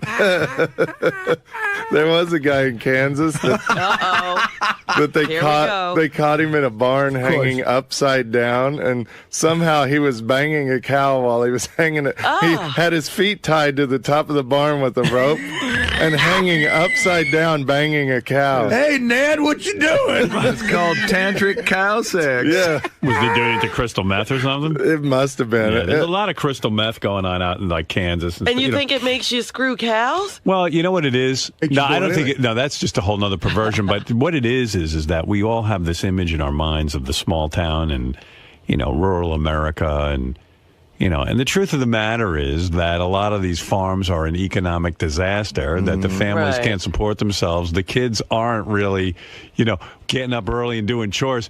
They're all, they're converting. They're getting up, screwing the cow. Well, they're getting up and converting their barns into crystal meth laboratories. It's an it's a good epidemic. crop. Yeah, right? Oh my God, it's Really? a bad epidemic in the Midwest. Yeah. We call them crankster gangsters. You'll see these people, they look like skeletons and their teeth are black and rotted out, and Vampires. they're just obviously on crank, but they don't care. That's where those zombie movies come from. That's vampires. Yeah. I always thought the coolest vampire movie would be, see, if we just followed you around on the farm, and instead of animals, we looked at them as human beings who were in the service of vampires, you'd have the greatest vampire movie. In other words, how did we treat Caffey? Caffey was like somebody we fed and we even talked to and pet and all that other stuff. And then one day we just decide to slaughter him and eat him. Right. That would be a real, to see life in a vampire house where they, listen. They have a human farm, you mean? Yeah, and some of in fact, they might even like some of the humans and then keep them around as pets. They call them and have them all naked and shit. Like, you never put clothes on a human. Not if you're a vampire. So I started thinking about this. I said, I could write a really cool vampire movie. All I'd have to do is just hang out on a farm and then, turn the farmers into vampires. Yes, and the animals would be the human. Right. What would you call the human pets? Like humany? Yeah, no, you give them names. Yeah.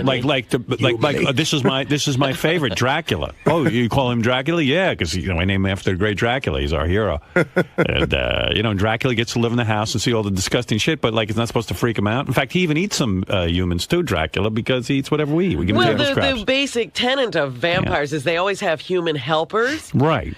And then the gift they give to the human helper is immortality. Yeah, they but one day convert them. My vampires would never do that. I would never convert a dog to a human. Although maybe I would. Maybe I'd say, you know what, I really like this one. Dog. I don't want to throw away. If you could, would you turn Bianca into a human if you had a way to?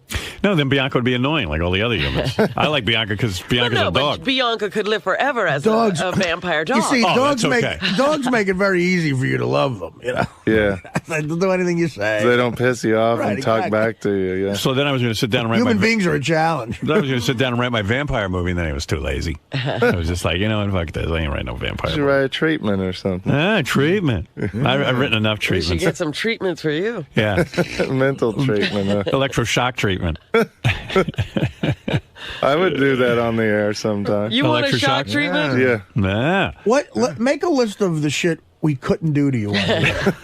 No amputation or anything, but other than that, Not a it's finger, maybe. Come on for the show. Come on. For maybe a pinky, but I play drums, so that would maybe a pinky toe. This is Richard's big day too. My God, Halloween, yeah. I got you a gift.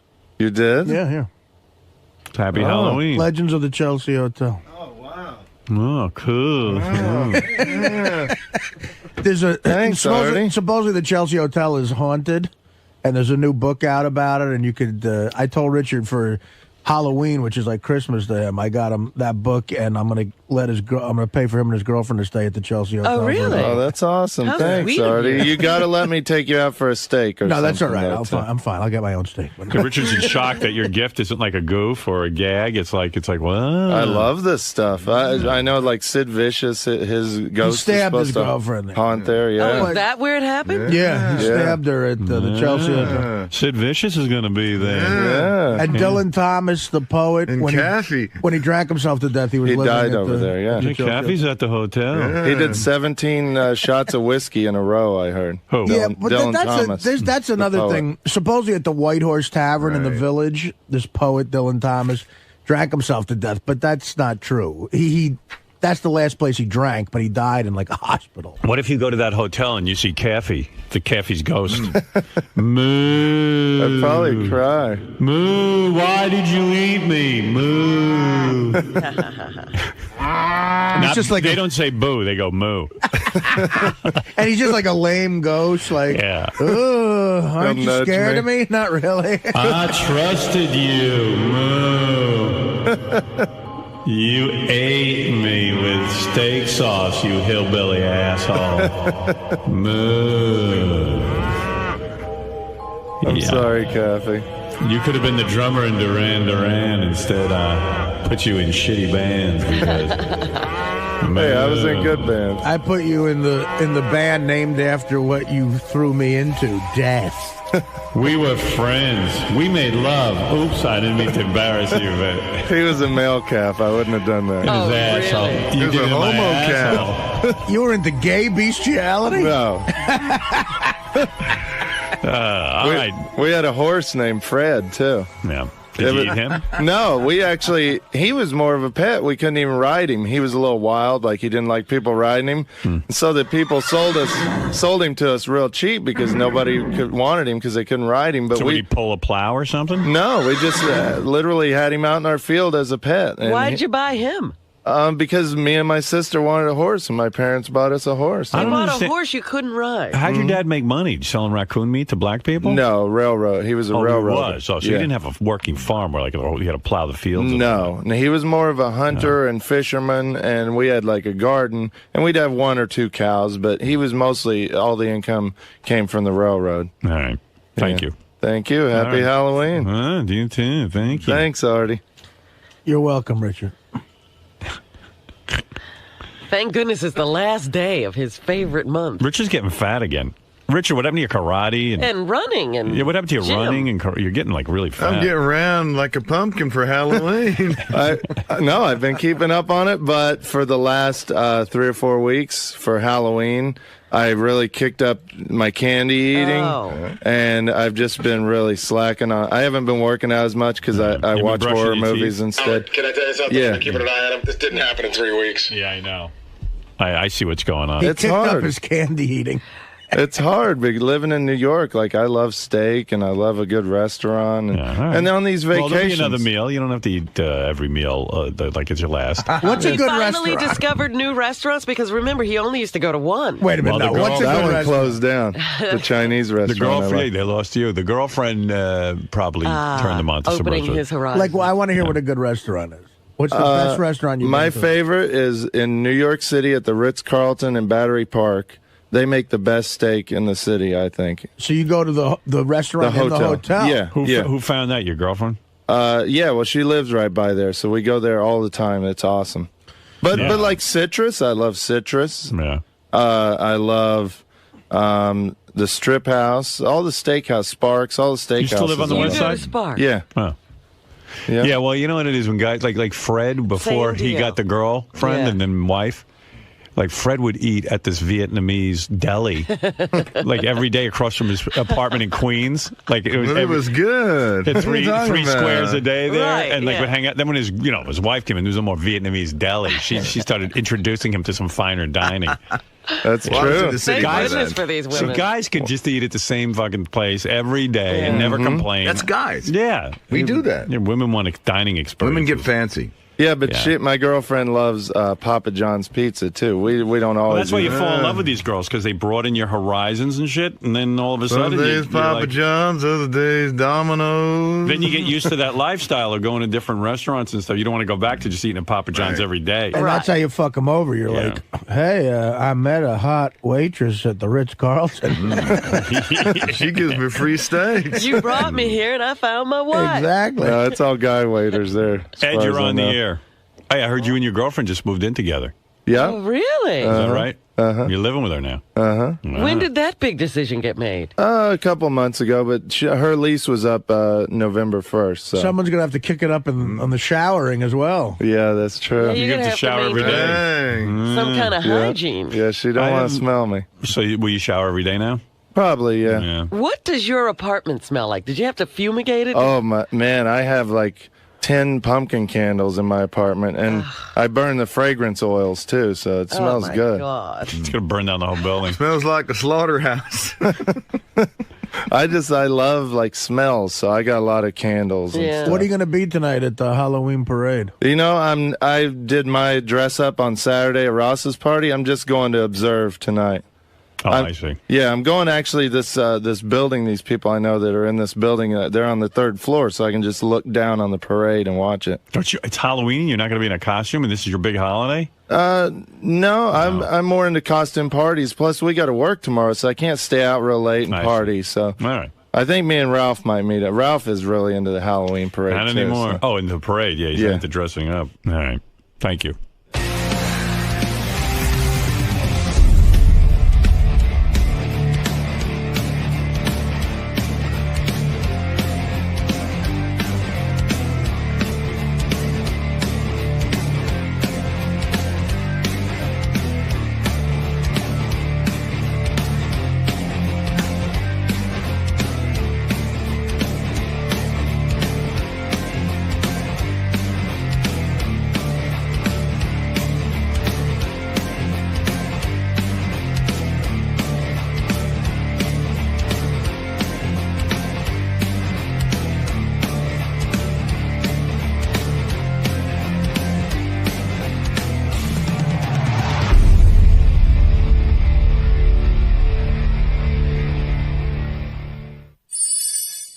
Lisa G has a theory that Ronnie dyed his goatee last night.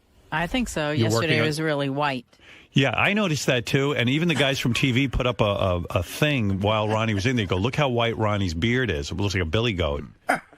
And, God. and, So yesterday he was a billy goat and today he's not. but I didn't see him. I didn't notice today. Did he dye it last night, do you think? Looks like it. Okay. Hey, Ron, come on in. We want to see the dye job you did on your goatee. Hey, Howard, he's running down the hall screaming at JD that he's going to kick the fucking shit out of him. Well, get in here and show Why- us your why JD? goatee. Oh, yeah, he dyed it. Yeah, I'm not saying nothing. I'm just saying you dyed it because I saw it yesterday and it was white as like Santa Claus. Yeah, because I was. What are you laughing at? So what did you do? Because yesterday it was like white. Did you realize how white it was? Like what made you go home yesterday and dye it? I don't know. I didn't. You must have noticed. Did someone say something to you? And why are you going to beat up JD? Because you Because dyed. he runs with every little thing to Jason or Gary or something, or the TV. You know, oh look what he did today. I haven't said You're one full word. of shit. Okay, Lisa, did JD say anything to you about it? No. Why are you blaming JD? Because he does it with everything, man. He didn't do it this time. I don't care. He could tell me from now until next year. You don't believe him? No. Wow. Yeah, someone even said in the email on the wrap-up show yesterday, like, Ronnie always is threatening to beat up JD. I didn't threaten to beat him up. You were like, what are you laughing at? Because everything is, you're talking on the, John invites you in. Right. So I go in and I'm talking about something, so I might not know everything, okay? Right. This one, he laughs at everything. Everything's funny. There was even one point where he started laughing, and then I laughed, and then he yelled at me for laughing. Yeah. Everybody was glued to the radio. Why is that funny? Why is that funny? You were laughing first, dude. Why is that funny? Who was laughing first? You were laughing first, weren't you? Why does he have to be in here? Go to the meeting. So you love Ronnie, right? I love him, but this one I had nothing to do with. I'm sorry, okay, dude. right, yeah. Okay. What'd you put in there? What's What's the stuff? Just for men, man. Just for men. Yeah. And what did you comb it through? Yeah, they got these little brush thing. Oh. And so you just did that this morning. That's a little more elaborate than just a comb through, because notice there's doesn't look bad. There's though. like a pattern. Well, It's got like a zebra pattern. What would you like me to do, dude? It's a little brush thing. It's a brush. What I'm saying is, but you're like going in a specific way, no? No, it's got this little brush, right? Little small brush, and you just go through it. But you're not putting it in the hair in your head, are you? No. I got gray hair back here and shit. Come on. But on your beard, you're doing it. But I think you did a decent job because you left a little bit of gray. Right, you don't go that's why I try to leave it natural looking. Although I got to tell you, in some spots it's super dark. Like it's That's like funny. sometimes the dye. That's No, like right in the middle there. It's like a fan. Sometimes the dye. Yeah, sometimes the dye gets real thick You know what's in places. interesting? Like, see this one part? I don't know if you can see it. Ronnie, just turn your head. I know what you mean, under the lip. No. Turn Right, the fan part. Back. Right, Yeah. go ahead, point to it. Here, it kind of looks like spaghetti sauce. Yeah, like it spilled on his chin. Yeah, well, maybe I just spilled something. I don't know. How long does it take you to do that? 5 minutes. Oh, and you did it this morning? Because you get up early. Yeah. He gets up way early. What time you get up? 3:15. I got to take care of the dog. So like at 3:15, you're dyeing your beard? No, but it's about 3:45. Yeah, because he takes care of the dog Takes first, 5 minutes. Then he dyes his beard. I would do it at night, I think. Yeah, well, I forgot last night. Yeah. I was tired. How often do you have to dye your beard? Once a week. Wow. But Once you a let it week. go Yeah, well, for it a grows while. in, dude. You know? Okay, It take grows easy. in. All right, You get calm down. roots? Yeah, you get roots. You get roots. Your roots are showing. You get roots. But did you forget for a while, or did you? No, I'm telling you, it's a week, and It's a pain in the ass, all the it upkeep. is annoying. This is the best of the wrap-up show. A recap and behind-the-scenes look with John Hyde and Gary Dell'Abate. The best of the wrap-up show begins now. Hey, it's Gary Dell'Abate, Baba Booey. On Monday's wrap-up show, Sal came in and talked about how he's attracted to Tan Mom, which we thought was odd. He also talked about how Cats in the Cradle makes him cry. Then he cried. And then Benji talked about tasting his own semen, and Ronnie talked about it a little bit too. Very strange day on the wrap-up show. Here's how it went.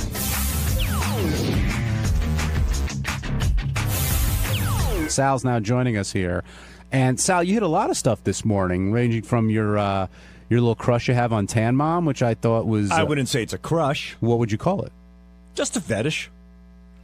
What's a fetish? Like, what's the definition? Like, why?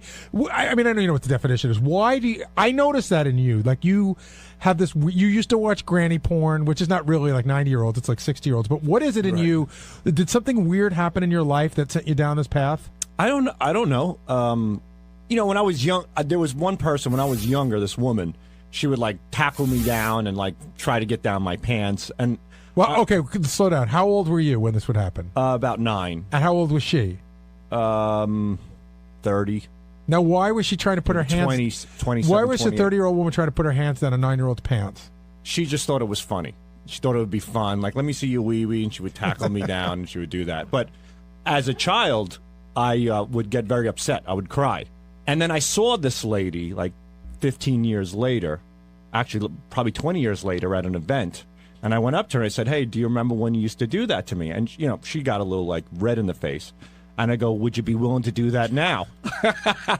And she thought I was crazy. But I kind of like that. I turned the tables on her and I put her in an odd predicament. Because if she said yes, nothing would have happened. No, I think something would. If I would have followed you. Because now, even though... Experiment over. The odd thing is that even though I was upset as a child, I now find it hot that she, you know what I mean, that she was going after my penis, which is kind of crazy. But I think you find it... I think adult Sal finds it hot that she would do it to adult Sal, you don't think it's weird that she did that to a little kid and it might have fucked you up a little bit? Yeah, that I think so. But it's technically, if that happened to me, I think I should be turned off by older women, but I'm not. I'm turned on by them. So when I see like Tan Mom, like she's not necessarily attractive, but like neither is Mick Jagger, but there's something about them that women find attractive. You know, it's their essence, their charisma. I'm turned on by wacky charisma, I guess, for lack of a better term. You know, her mouth's all crooked. She seems drunk or inebriated some of the times.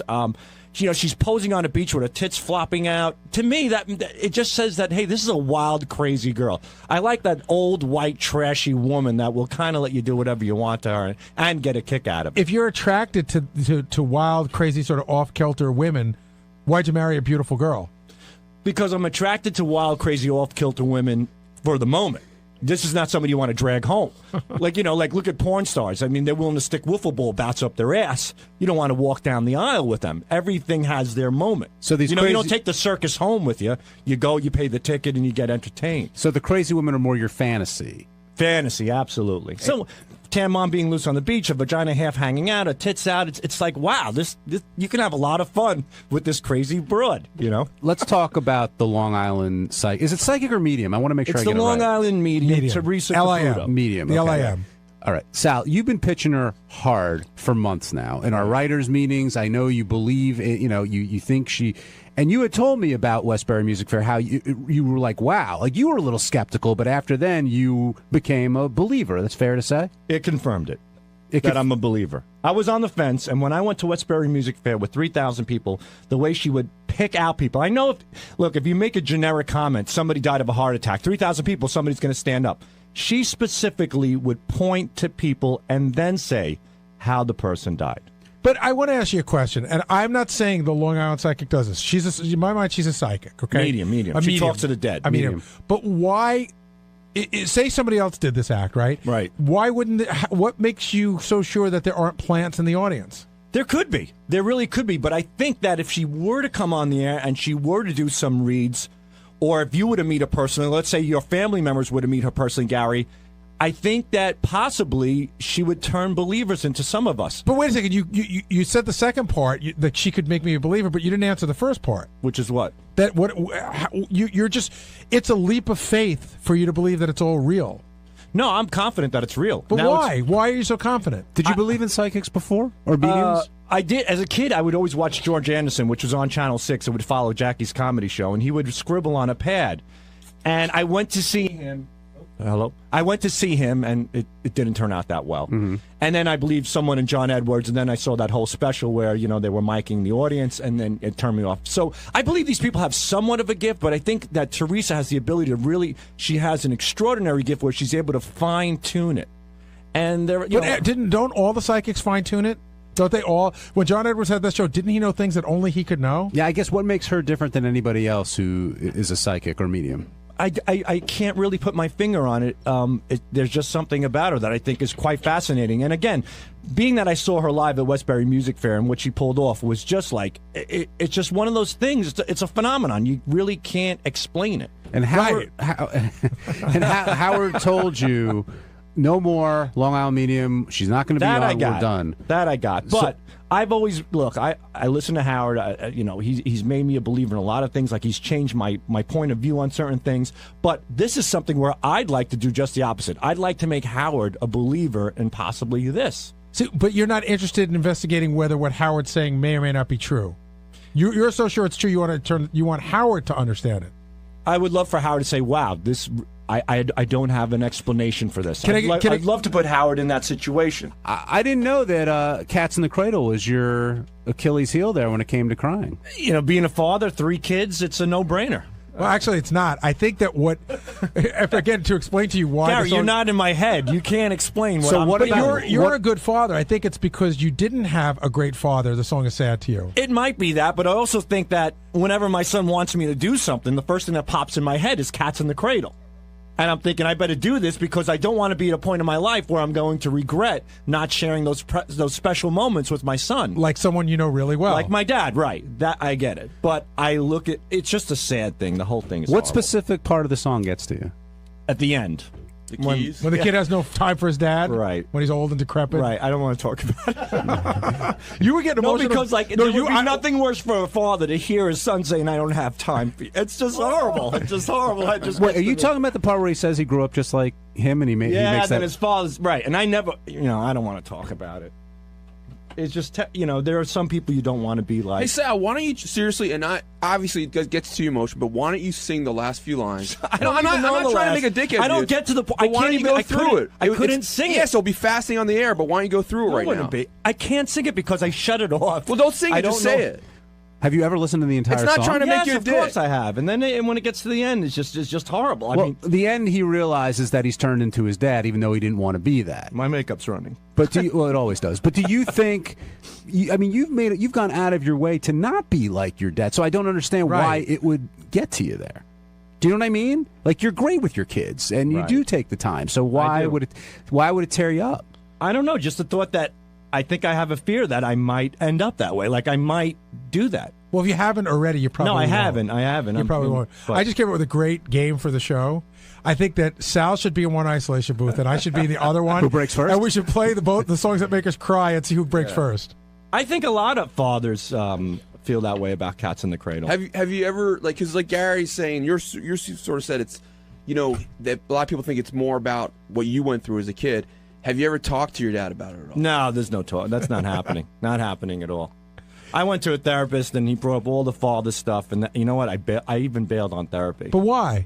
Because I just didn't want to go there. I felt like I was just digging into a barrel, and all the gunk was coming back up. I think that's what they do, and then you're supposed to clean the barrel. And yeah, I dumped the barrel and I threw it in the river. Well, that's supposed to be healthy though, because you get it out and you confront it, and then you can kind of deal with it. Right. I think I deal with it now. I get along great with my dad. I've forgiven my father, and that's it. But here's the thing that's weird that a therapist had talked about. You're forgiving your father, but your father has no idea what you've forgiven him for. Yeah, we'll leave it at that. Did it happen the first time you heard the song? Like at what point did it click in? As my children got older and as I got more involved in their activities, like my son with football, my other son is a drummer, stuff like that, and when. That's primarily it. As my children are growing and as I'm with them and involved with them, now when the song comes on, it affects me. When your dad sees what you do now, I mean, how successful you've become, I'm sure he's proud of you. He's told you that, right? Yeah, he's definitely proud of me. There's been a little, backlash here and there. He was at a wedding and my cousin's a comedian, so he goes, Sal right now, he's in Las Vegas doing comedy. Well, what are you doing? Like he says that to my cousin. Right. He goes, oh, yeah, your big shot son who just last week kissed another man's asshole on the air for 20 million people to hear. So my dad kind of was like, walked away. And I was proud of my cousin. I'm like, good. Yeah, why would you do that? You're prodding somebody. Right. If you're going to be contentious, you got to be willing to take the shit. Right. I learned that the hard way in this show, that's for sure. But but for the most part, yeah, my dad's very proud. A little bit too proud. Everywhere I go, I'm like, Dad, please trust me on this. How come there's no Sal the Stockbroker wine available? He wants to open up Sal the Stockbroker restaurant. And what would I get there? I don't know. I have no idea. But he goes like, we should open a restaurant called Sal the Stock. I go, that's ridiculous. I think that was an episode of The Honeymooners. Really? Yes. Probably. Would you do that? No, not Sal the Stockbrokers. I know you love to cook. Your father loves food. I mean, that could make sense. He says it to my son. We're on a cruise. He goes, Antonio, what would you name a restaurant if we opened it up? And Antonio goes, how about Antonio's? He goes, no, you idiot. Sal the Stockbrokers. And I'm like, Dad, it's your grandchild. And I turned to him. I go, it'll be called Antonio's. But no, I'm not going to name something Sal the Stockbrokers. But that example shows you're a good dad. Well, I try to be, yeah, in that sense. But yeah. I am. All right, I know that part. It's stuff that I grew up with is a little different. That's all. But maybe it's a combination of what Gary said, the way I grew up versus the father that I want. I feel for you though. When you tell, I've had a lot of conversations with Sal off the air with his family stories, and I feel for him. He took a lot of shit. Yeah, but it's all good. It makes you who you are. Yeah, that's a great thing to not deal with it. Yeah. I had a guy who used to work for me used to say the same thing. My father made me that way, right? That's why I'm as good as I am. My dad helped me out by yelling at me. Well, for some people, it's too painful to confront. It's easier not to go there to get through the day. I get that. Yeah, it's fine. All right, Benji, let's talk about getting through your day. Today, you revealed to Howard that you tasted your own cum, and Howard thought you were out of your mind.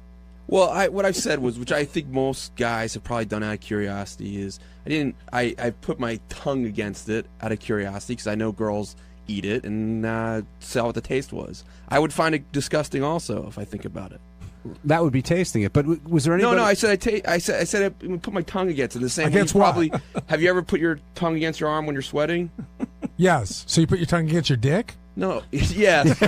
No, I'm not getting I'm it. incredibly flexible. I don't know. You put your tongue against what? My guess is I you probably came on jerked my, off. I did this thing where you rub your penis, Right. and then you orgasm, Right. And I had ejaculate, Right. and an ejaculate was on my hand. Got it. And Got I it. was curious, like, 'cause I know women taste it, so I put my tongue against it just to see what it was like. No, yes, so- if I ate it would be So disgusting. you and- licked your own cum without moving your tongue.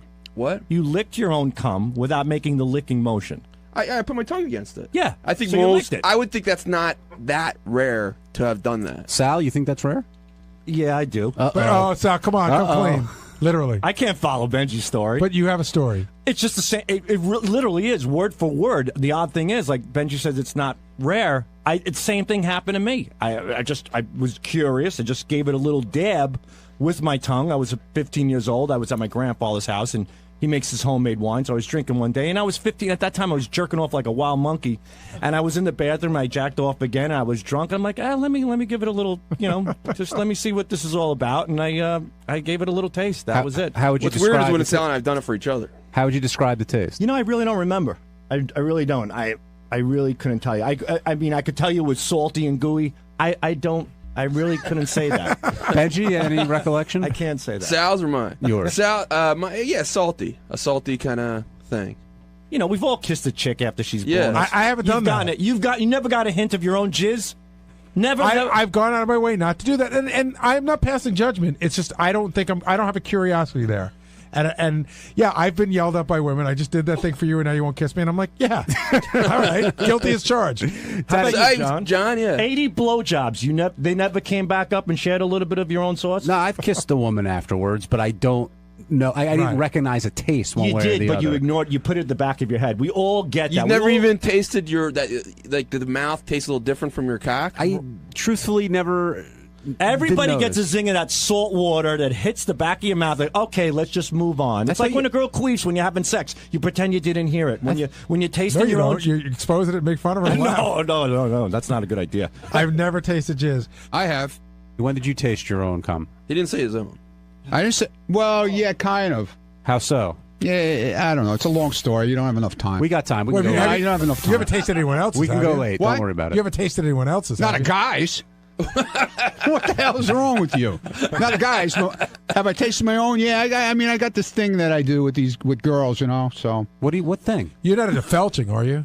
What? Felching? What the hell's that? That's great. That's something I don't know. What is felching? You people are looking up. It's so disgusting. What is it? Quick, man. We don't have much Actually, time. Ronnie, let's You hear. talking about snowballing? Hold on. Let's Sort hear what of. Ronnie No. has to say, and then maybe we can match it up. So What's- I got this what's your thing. I got this thing that I do with girls that you take the head of your dick and you take the little. Hurry up. There's a lady in the room. Hurry up. right? Oh, well, I got a minute. There usually is when you do it too. And you take your little pee hole, right? Yeah. And you put it like right on her nipple of her boob. Okay. And you like rub it around. It gets them all turned on. And of course you have a little leakage from your, It's called urine. Yeah. No, not urine. Pre-cum? Yeah, pre-cum. Pre-semen. You get a little pre-semen, and then, if you happen to, suck on the girl's boob, you're tasting your own stuff. What Dude, does it how taste? big What are- does it what does it taste like? What? What does it taste? It's a little like? salty. Is it like bitter or No, you don't it's a mind? little salty. Okay, sorry. What are you gonna say? Like salt water, How kind of. big is your dick hole that you could No, wrap it around a nipple? No, you don't wrap it around it. I'm thinking like a largemouth bass. Your Idiot. cock must look like a fish. You don't wrap it around it, idiot. You poke the nipple through your dick hole. You Yeah, poke. well, as much as you can. I'm not saying you wrap it around it. I think you stick in the dick hole right into the Yeah, nipple. what do you think? It's like a pencil eraser you stick in there? All right, we That's gotta go. wild. All right, and with that, we're going to wrap up this edition of the Wrap Up Show. On Tuesday's Wrap Up Show, I had a new co-host. Yes, Natalie Maines co-hosted the Wrap Up Show. We talked about Gary, we talked about her performance, we talked about a lot of stuff, and Natalie has a lot of opinions. Enjoy.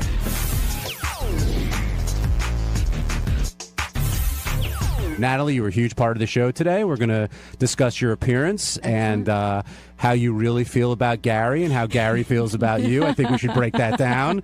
And, of course, how you feel about Howard, who I know you love. Yes. Howard is not looking forward to his trip to Chicago, and with AGT, it's wearing him down, it seems. And, you know, he's got that and the Vegas week and a couple other things before things kick in at Radio City. And sometimes Howard complains about doing something, but then he gets there and he's okay. You know, he always makes the best of it. Right. But could you sense that he was a little, you know, worn down or wary of what he has going on this week? Well, he always complains when he has to travel and fly. But I asked him if he was liking the show less this year. And he said no, just the schedule. He regrets not having his time off. And I regret these 2-day weeks. Yeah, I know you do. I think he misses, and yes, don't call in and say, I mean, Howard's getting paid very well to do AGT. We all know that. But when you're doing this show, and then during the off time, you're doing AGT, you're not leaving a lot of time for you. And Howard doesn't, for me specifically, really. Yeah, for Natalie, exactly. That's everyone's problem. But Howard, what was I going to say? Shoot. Howard, crap, it left my mind. I'm sorry. We're talking about something brilliant, I'm sure. His vacation time, if you will. Oh, yes. And I was just going to say, Howard doesn't need the money. You know, he did it because he loves the show and he loves that. But I don't think he likes being pulled 2 different directions, which I can relate to. I agree with you there. Yeah, too much. Gary knows that Beth doesn't want to sleep with him, which we learned in that game. Howard reassured Gary that she doesn't want to sleep. But I don't think Gary was under any false I missed the game because I was probably traveling here. What was the game? It's who would your wife bang and who would be the least likely to bang on staff. And they Beth asked played, and Beth said Gary was the one she would bang. Really? And who did she pick tonight? Sal. Sal was the least likely. But Beth then said she was just doing it. Like, she doesn't really want to bang anybody here. Right. Well, I got it. And You got to answer the question. Yeah. How do you answer that question? Who on the staff would I bang?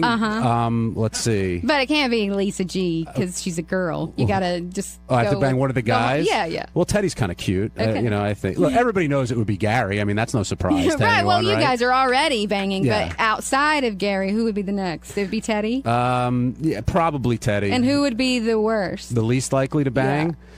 That's coming in tough. right now. No.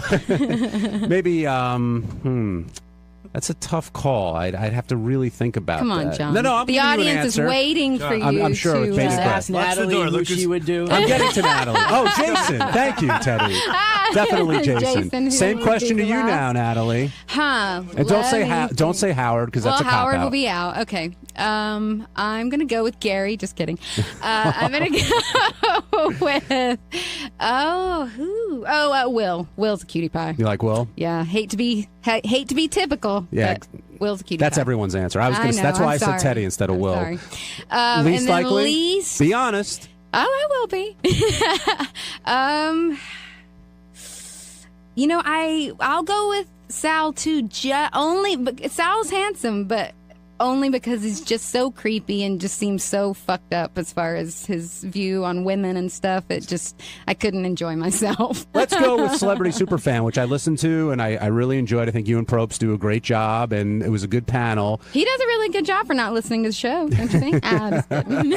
No, I know Probst is a big fan, and He is. and I was surprised with the Pieces of Vinyl thing because he did watch our show, so that kind of threw me a little bit. But that being said, you feel like not everyone. Now, look, you're a unique super fan. You could A take freak, on. you can say it. No, you could take on the regular super fans and hold your own. I think, I could be on the regular Superfan roundtable. But you say Andy Richter, who I thought was fantastic on Celebrity Superfan, Yeah. really knows it. You could tell when people listen to the show 6 to 10, 30, or however long it goes, right? He knew everything, absolutely. And Krista Miller listens all the time as well. And then who was the other one? Danny Zucker? Danny Zucker seemed to be for real. And I thought Jason Alexander, he had to leave early, but I thought he was good. I thought he was good on the show.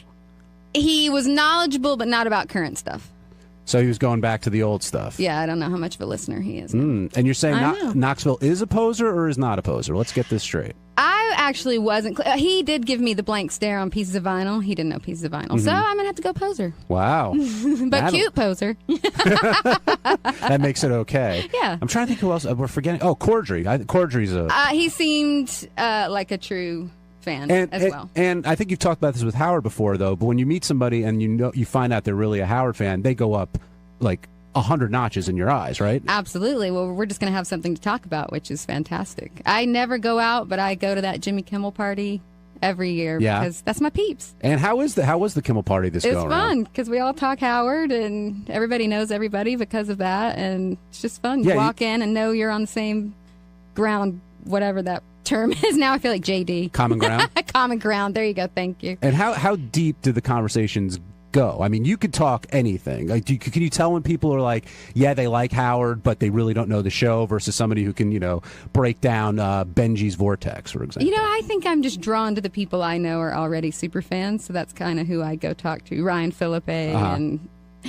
he's cute Another as well. cute But one. There seems to be a pattern I here, Natalie. Do you talk to any ugly super fans? Let me see. Yeah, I talked to a couple. Okay, just checking. What's the approach with Howard, though, at that party? Is everyone kind of stepping back, or does anybody, move everyone out of the way to go talk to him? I don't know. I am just sort of excited to be in the environment with a bunch of super fans, but Howard, I heard him complaining about the party and that he does, first of all, his timeline, he spent 30, 45 minutes talking to everyone. He was there for 9 hours, I think, after that recap.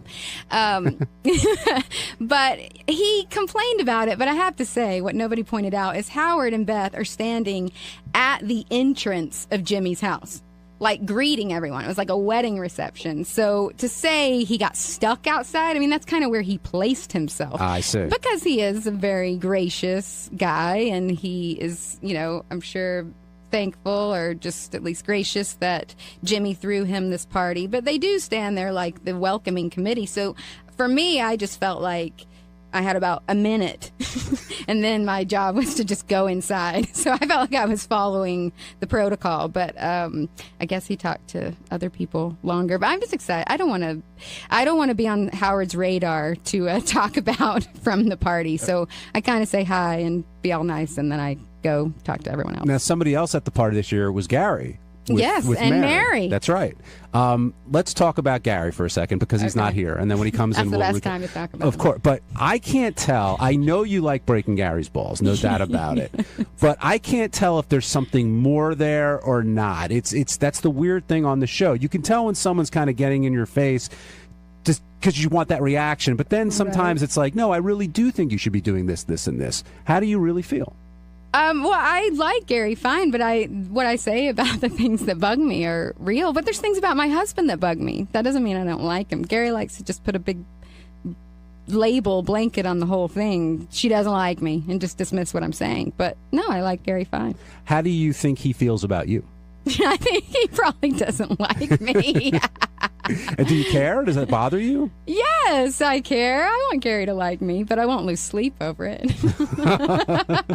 It seems like, again, in the last Celebrity Superfan, when they asked you the question, it was teed up. I knew you were going to say Gary, and Gary was there. It wasn't like he was, back here listening. Well, yes, I do go at it, but part of it is because I do have something to say. But I, like Howard, feel the same. I just feel the pressure to make it entertaining, and I did feel like the show was kind of safe and just a bunch of celebrities being very safe and saying the right thing, and it was a bit of an eye roll. So I sometimes have to put myself out there just to do what I think is interesting radio. So yes, I got very honest. It was hard right in front of Gary's face. And then after the fact, I realized, oh, shit, that's Mary on the couch. And I felt bad. But then I decided, if I had recognized that was Mary before then, I would have got her on the mic and asked her if Gary's like that at home, if she feels like he listens to her. And when you were criticizing Gary today, Howard jumped right in. He wasn't exactly disagreeing with you. Well, that's the funny thing, too. Howard has been making fun of Gary for years and years and years and years and years. But he has lots of lead time on me. I walked in and you're saying making that. Up for a but why? Well, do we really? Do you want me to go through the reasons that he makes fun of you? No, but you were saying he makes fun of me, which I'm aware of. Right, but I'm saying it doesn't seem to bother you. You still. Well, he pays me. Right, that helps. It does. I've got $1 You for do it for free. But Natalie was saying, like her husband, she'll pick on him sometimes if she feels like he's out of line, or Well, he's married to her. He has to take her shit. So do you take Mary's shit? That's my sometimes. question. Yeah, I do. Don't you take some of his shit sometimes? Absolutely. That you wouldn't take from somebody else because you're not married to them. Well, you know what? Actually, I think I'm pretty good at maybe trying to listen to what people would say about me and I like how you brought let it that sink in. I like how you brought that back to me. But I like how you tried to take it away from you. Natalie likes to mix it up, and she likes you. She's got an opinion. And She's got an opinion. And she likes you. But I know you think you're not sure sort of where Natalie comes in on sometimes this. it's hard, you know.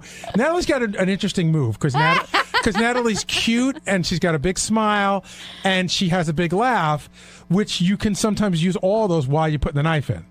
Well, listen, some people get the knife without the laugh. Oh, that sounds ugly. That is. sounds terrible. I wouldn't want to It's get rare. that. Yeah, I wouldn't want to get that. Well, knife. I scare myself. But when that you're very disarming because you could take a shot at somebody but you're a sweet person. Well, and also I think I listen to the show so much that Right. I feel I know you guys more than you obviously. So you're looking at me like, who's this singer having all these opinions about my ass? But like a super fan, yeah. you don't really know us. Right. But That's what I'm saying. right. This is just, I know you from the show and I'm Right. wrapped up in this world, so I feel open to say it because that's what the show is about. Right. And I get the show and I'm just having fun. Take a guess who Natalie picked on most likely to who she'd bang on the staff and least likely. Who do you think? Well, Howard would be most likely. Howard, we He was eliminated. out. Fred. I would think she would bang Fred. Fred didn't get the vote. Wow, because I'm trying to think of if we're going for looks or like respect of like who she thinks is funny. Looks. So Will? You got it. it. Okay, good. And least would have to be, I mean, sorry, but I think it's Benji.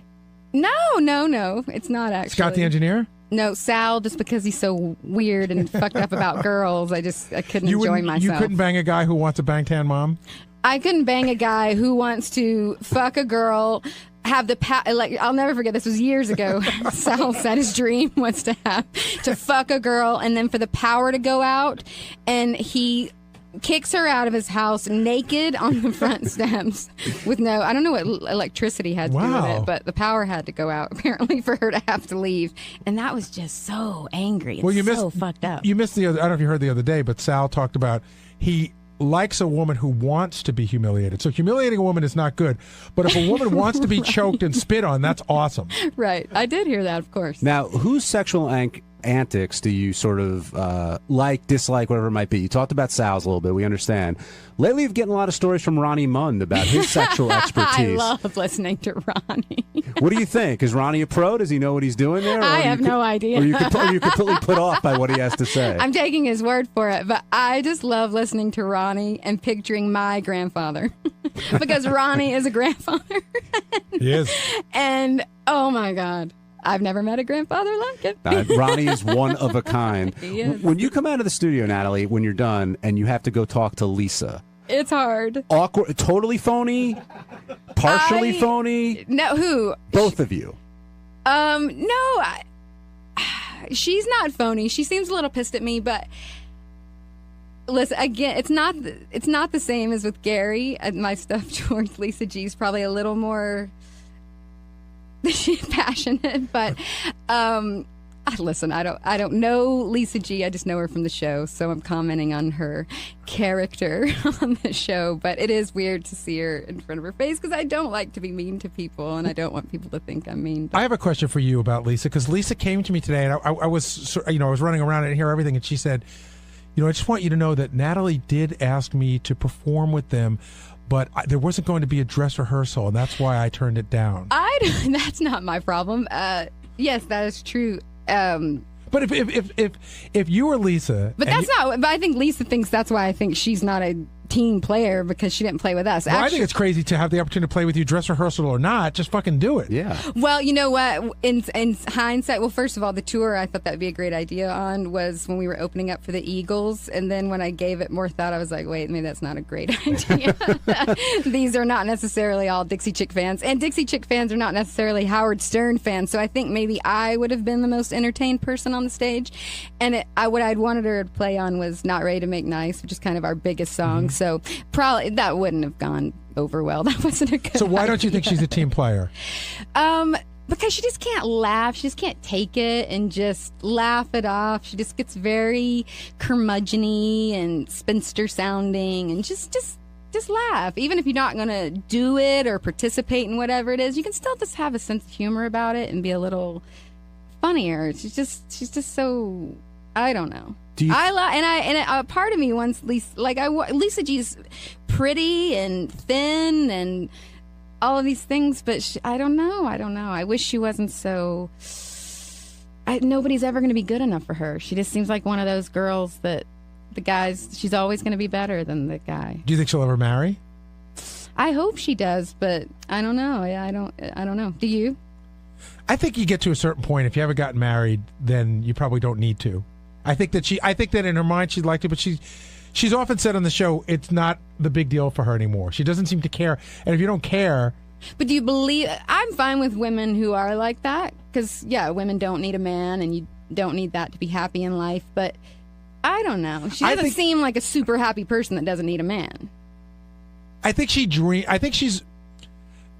I start to wonder if she's one of those people who's like still a girly girl that dreams of the big wedding rather than the actual marriage. Right. You know, I think she would love to have the big wedding and all the stuff that goes with it, but doesn't necessarily want to be married afterwards. And you know, here's a good show idea for you guys. I'm always wanting to meet Lisa G's parents. Like, I really want to know where she came from, what her dad is like to her mom. I don't know. I really want to sort of analyze how she got to this. That's a good 101 show. Meet everybody's parents. I don't know if you knew. Oh, of course you didn't know this, but you really made Steve Brandano's day. I did. Fighting for the Black Keys, number one. I know. But the song. And the song. Steve, come get on there, Steve. Steve was like riveted because he says it's probably his favorite song of all time. Really? Yeah, I really love that song. I mean, it's got some personal stuff with it too, but it's just such a. I mean, I love that song. I love that song. But yeah, you did a beautiful job. I was like, I don't know.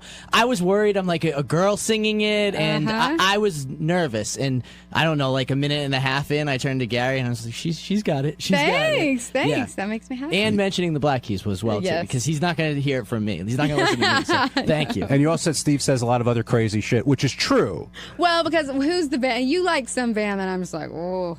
I probably like a lot of bands that people I would are be like, whoa. But yeah. But you're so right about the Black Keys. Thank you. And they are the rock band of this generation. I mean, they just are. You have to have it on just for the history of Howard. That's what I try to tell these guys. But We've pushed that in meetings a lot, and I've gone as far. I actually got Howard to watch CBS Sunday Morning did a beautiful piece on them, and I was like, but I don't know. He's just like, I don't really listen to them, and it's not like they're super dynamic as an interview, but I think they're interesting. But they might be. I mean, they have interesting divorces. I just started researching them a little bit, not for the show. How great would it have been if you came in today and you were backed up by the Black Keys? What if I brought them? That's such a great idea. I should have. Well, they live in Nashville. If they lived here, I could have done that. Sounds like you're getting ready to pitch them though for the show. I mean, you did some research and the drummer. Hello. Patrick. I was just reading about his first wife and that whole divorce, and she, I guess, fancies herself a writer, and she's written like major articles about their divorce. Brought this stuff all up. Yeah, it's very. So I'm like, ooh, there's definitely stuff to talk about. But regardless, the sound that they can make to people. I mean, it's White Stripes. It's a level of talent that is just hard to come by. You have to just make an album with them and then bring them in as your backup. Happily. We almost got Ben Harper in here today. What happened to Ben? He's just chicken shit. And I plan on telling him all about it. Oh, you should. I will. Gus in Connecticut, you're on the wrap-up show. How are you? Good. Great, Gus. I'm a huge fan. I'm glad that Steve Brandano approves of your music and the quality, and I'm sure you're relieved because of that. But I got a question. The last couple appearances that you had, you have gone a little softer with your music. Do you think that your voice has gotten a little weaker as time has gone by? Yes. Definitely. No. And what do you mean softer with my music? Fuck you. Just kidding. See, I don't think he said up here he thought you've gone more mellow, but I don't think that's it at all. I think it's gone more reverse. Cerebral would be a better word. Thank you. I was going to ask, how long have you been listening to the show? Like consistently like a freak since 2005. So, because this may have been discussed last time you were on, but Howard was sort of not siding with the Dixie Chicks. Were you a listener Very of the much show? So. At that time when he berated us and called me a fat pig, I did not live in a city where I got Howard. So after that, what made you come to the show? Because I know if I listened to a show where somebody called me a fat pig and berated me, I might not go back again. Yeah, who turned you on to the show? Well, I'd listened to it before that because I lived in Dallas for a little bit, and he was on there. But it was more, I would hear maybe for an hour in the mornings while I was getting ready. And then when I lived in Austin, he was on the radio there, so I got to hear him some. But, I've never listened to the show or shows where he was so horrible to us. But I just love Howard, and I felt this connection with him just as far as the FCC goes, and just as far as standing his ground and sticking to his guns about freedom of speech and media and things like that. So when you started listening to the show, had he already begun the turnaround for you guys? Because it was in 2005, yeah. He had. But that's not when I started listening to the show. That's just Sirius makes it to where you can be a fanatic fan because it plays all day, and now with the app it's the best because I can pause it and fast forward and rewind, and it's the best. Tim in Ohio, you're on the wrap-up show. Yeah, I was wondering if Natalie would pull a David Arquette and sit in the show for a week, and to follow up on that, if there's anybody on the celebrity superfan that she thinks could do that. Could sit in for a week? Yeah, like I was thinking Andy Richter would be good to fill in for a week. He probably would be good. You know who I was listening to this morning was the old Mitch Hedberg, an old appearance of his, and it crossed my mind, he would have been the right personality for that chair. Something about just how he would chime in or share his own stories, and just he was an interesting person on his own, not a comedian trying to make jokes all the time. Just more a storyteller and open. He would have been good, but he's dead. So let's talk about Superfan for a second, because it's it's really hard to book a Superfan roundtable with a bunch of celebrities at your intensity. Yes. But you seem to have no love if you're not in it all the way. Well, only because it's when we should change the name to the Celebrity Fan Table. But because I know what you're saying, and I've actually called some people who have said to me at times, I was listening for a long time, but I haven't in a while, so I don't think I should do it. And then I think there's some people who, if you give them a month's notice, they'll listen every day to make sure they're coming in, knowing what's going on. Right. Well, you would think Jeff Probst would do that since he co-hosts. Well, he's doing the daytime. He was doing the daytime show, so that I just like giving him a hard time. Well, who seems like a super fan is Kevin Bacon. Yes, he is. And did you call I called Sarah Silverman again this time? Yes, she was unavailable. She left the day before. I called a lot of people. Molly Shannon, I was trying to get in for that show. Yeah. I saw, what's the guy from CSI with LL Cool J? Chris O'Donnell. Chris O'Donnell was working that day. He really wanted to come. Yeah. I mean, I have a pretty broad list. When you're listening to the show, do you prefer having somebody there? Do you prefer the moments when it's just like the cast, or do you, can there be too many interviews? What's your ideal Howard Stern show if you're building it? Oh, that's hard. I do like all of the insider stuff and the Whack Pack. I mean, Beetlejuice is the best. I love the employee antics and all the stories. And I love the interviews. I love them all. It's just the right balance. And 5 days of it. You just want and more. me, yes. I would be an excellent addition. Well, you would mix it up, that's for sure.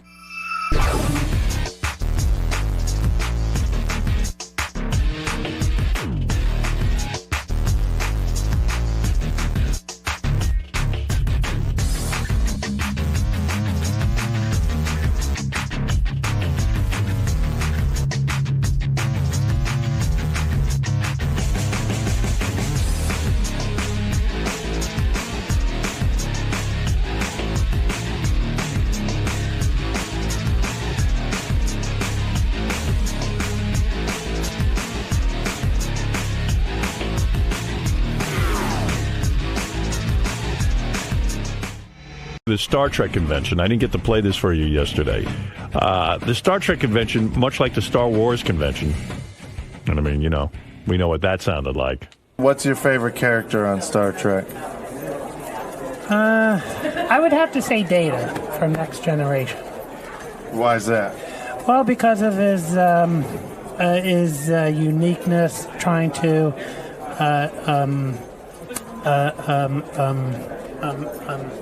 trying to emulate human beings because he's a machine and he wants to be human. Data. By the way, most of the people he interviewed were into Data. Wow, I didn't know Data was that big a deal. Yeah, Data. Data's the robot dude. Artie probably don't even know who Data is. No idea. You didn't do the Next Generation. No. I don't think he did the first generation. You didn't ever. You're not a Star Trek guy. Not at all. Not at all. Not at all, no. Data. And this guy's kind of a high-pitched dude. I know he's got that high-pitched mic thing. I'm into a Data. So what do you expect to do here at the convention? Well, I expect to get some autographs here and also and see what other memorabilia I can get that I don't have yet.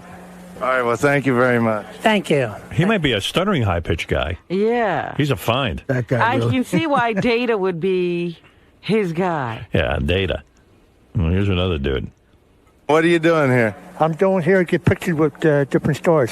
Now, why do you like getting pictures with stars so much? Because I get along with stars more than I do with neighbors. Who's your favorite star? Frank Sinatra and Michael Jackson. Who are you looking forward to meeting today? Today? I met Susie today. Who? Susie. What was her name again?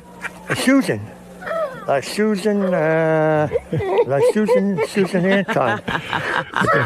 Oh, my God. What's she doing at the Star Trek What convention? the fuck happened to Susan Anton? That is such a name. Oh, she was so hot. She was hot. Remember she Dudley married Moore. Dudley Moore? Yeah, and that went horribly wrong. You know it's a man's world when Susan Anton marries Dudley Moore, and Dudley Moore's treating her like shit. I saw Eddie Murphy at Radio City Music Hall. Me and my two buddies, we sat in the back row in 1985. Right. And the big fucking thing in the whole room was when Dudley Moore walked in with Susan Anton. They walked right by us in the aisle. She dwarfed him. Yeah. I mean, it was weird because I guess Eddie Murphy and Dudley Moore had just done that awful movie together, Best Defense. Remember that? Really horrible movie. But I mean, Susan Anton is that. First of all, can we get that guy to sit in on the news every day? We have his info, that guy. Susan, she wasn't there. I think he was just trying to think of a name. Maybe he meant Sulu because he kept going Sulu. No, there was a woman named Susie. I don't know her last name, but she was from like Next Generation or something. I think. Oh. Could you say shrimp sauce saucers? Shrimp sausage. Again? Shrimp sauce sausage. Shrimp sauce sausage. Yeah. So that's that guy. See, there's other dudes there too. It's a pretty amazing crowd that's collected at the Star Trek That's convention. great. Now, are these people What? dressed as anything, or are they just in... Some of them were, yeah. Yeah. Was any of those guys dressed as Data? No, those guys weren't. But there were like Borg there, and then there was Klingons and things Borg, like that. huh? Yeah. It's a weird move, like the guys who decide to come in costume and dress up as a Borg. And then there's guys who just disrespect it and don't show up in costume. Then you feel like an asshole for being in a costume. Well, I was in a costume. I What were felt you like wearing? an asshole. Well, we got to do something that's not copywritten on Howard TV. So Right. I just had like a generic silver spacesuit with pointy Oh, ears so you were just a spaceman. and sunglasses. You created your own character. Yeah. Yeah, that's not cool. For Howard TV, you can't dress up as Data? I That's don't- bullshit. uh, Of course you can. I mean, there's weird rules. Just to be safe, we got something. That I think was you could have bent that plain. one. I don't see a huge lawsuit. Don't they sell Data costumes? Yeah. Yeah. I you don't can know. wear it. That's bullshit. Sometimes our guys think they're lawyers and Right. They're I don't know always what the fuck they're doing. overthinking things. Yeah. Well, I mean, they did get me to look like an idiot, so that mission was accomplished. I like Richard's legal advice. There's weird rules. Yeah. This guy knew the show, huh? Yeah, the Lisp guy. Hi, Howard. I don't mind meeting all them girls you got with the big chest. I'm so jealous, Howard. You got all the girls with the big boobs. You love big boobies? Oh, yeah. Now, what about, do you know Robin Quivers? Yeah, Clippers. Oh, Clippers. Oh, my God. She's a knockout. What do you think of Robin Quivers? She's nice. She's got big boobs. Yeah. I don't know how big. I've never seen them. What would you do to Robin's boobs? I don't know. It's hard to say. Say, Robin, you sure are sexy. Robin, you are sexy. You sure are sexy, Robin. So who all have you met from the Stern Show? Jackie the Joke Man, Stuttering John, Robin Gibbons, Baba Bowie. Baba Bowie. Huh? Baba Bowie. I can see Fred playing that one now. Baba Bowie. And who? Baba Bowie. Baba Bowie. Baba Bowie. That was Baba Bowie. Nice. Baba Bowie. That guy's cool. David's brother. Highlights of the Star Trek convention will be on Howard TV tomorrow night, as a matter of fact. Guys from Howard TV were in here this morning doing some sort of technical thing to improve things. They got some big tracking camera now. Oh, really? That move? Yeah, Scott DePace was saying it's really hard to have stationary cameras on a show that's so moving. And he needs to sweep the studio. So I see. They got one of those things coming in. What's your name? Paul. I've been going to conventions in Philly since I was in my teens. I've been Trekkie many, many years. So what's so great about Star Trek? The stuff they have out now, like the tricorders and all the stuff, the gear, all the inventions they're making up now. Oh, my God. This is a nightmare. Maybe you ought to go there and meet a guy. This sounds like you went to a hospital. Oh, this is for guys terrible. with head injuries. What are you trying to say, Robin? What's the matter? You wouldn't date a Trekkie? Oh, dear. On TV, Next Generation, like Beam Me Up, Scotty, stuff like that. The Transporter, all that stuff is really cool. And do you ever fantasize that you're a Star Trek character? Data's my favorite. Data. He's a good character. Jean-Luc Picard is cool. He says the number one, engage. You like that phrase? He says engage. Oh. What is it? He says engage. Oh, my God. What phrase? Engage. Engage. Spell that. Engage. Like, spell? He goes like this, engage.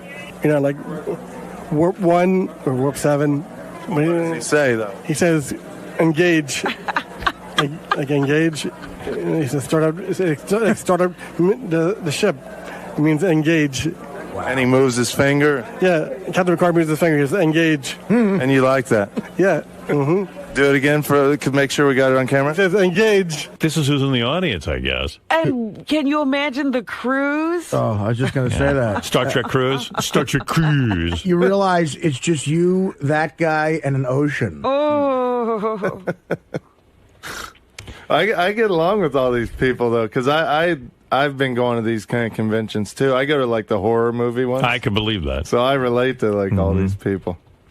We understand that. Oh, yeah. No one thought you were any different. I'm sure that guy's playing a tape of you right now for his friend. Let's get some show. We actually ate lunch. Listen to this idiot who interviewed me. Well, we ate lunch right next to that guy. So listen to this idiot who interviewed me. Let's see. You want to hear what George does at these conventions? Yes. He introduced Richard, actually. It shows you they ran out of shit to do. I'd like to introduce to you a member of the Howard Stern family. He told me to introduce him as Doofus, but you might know this alien creature as Richard Christie. Come on up. And Richard said George gets up there, and you know how George loves to talk? Yeah. He'll talk for an hour, and his boyfriend Brad is in the audience, George's boyfriend. And he's just standing there for an hour, and George just goes on and on and on. What does George talk about? Star Trek and outer space and pretty much everything you can think of. He talks about the 61 Yankees. Do people get bored and start talking while he's talking? No, they they were encapsulated the whole time. Encapsulated. Yeah. What word is he trying to say? What are you trying to say? They were captivated. Captivated. There you go. Encapsulated. That's a fun game. Figure out what Richard's really trying to say. That's one of our writers. They're all in a capsule. He writes for me. You know how Letterman gets Harvard guys and Conan's got guys from Yale? Yeah. I got this guy. Encapsulated. It was encaptivating. Encapsulating. They were all in a capsule. I like to drink and say encapsulated. It's hard to think of those big words fast. Well.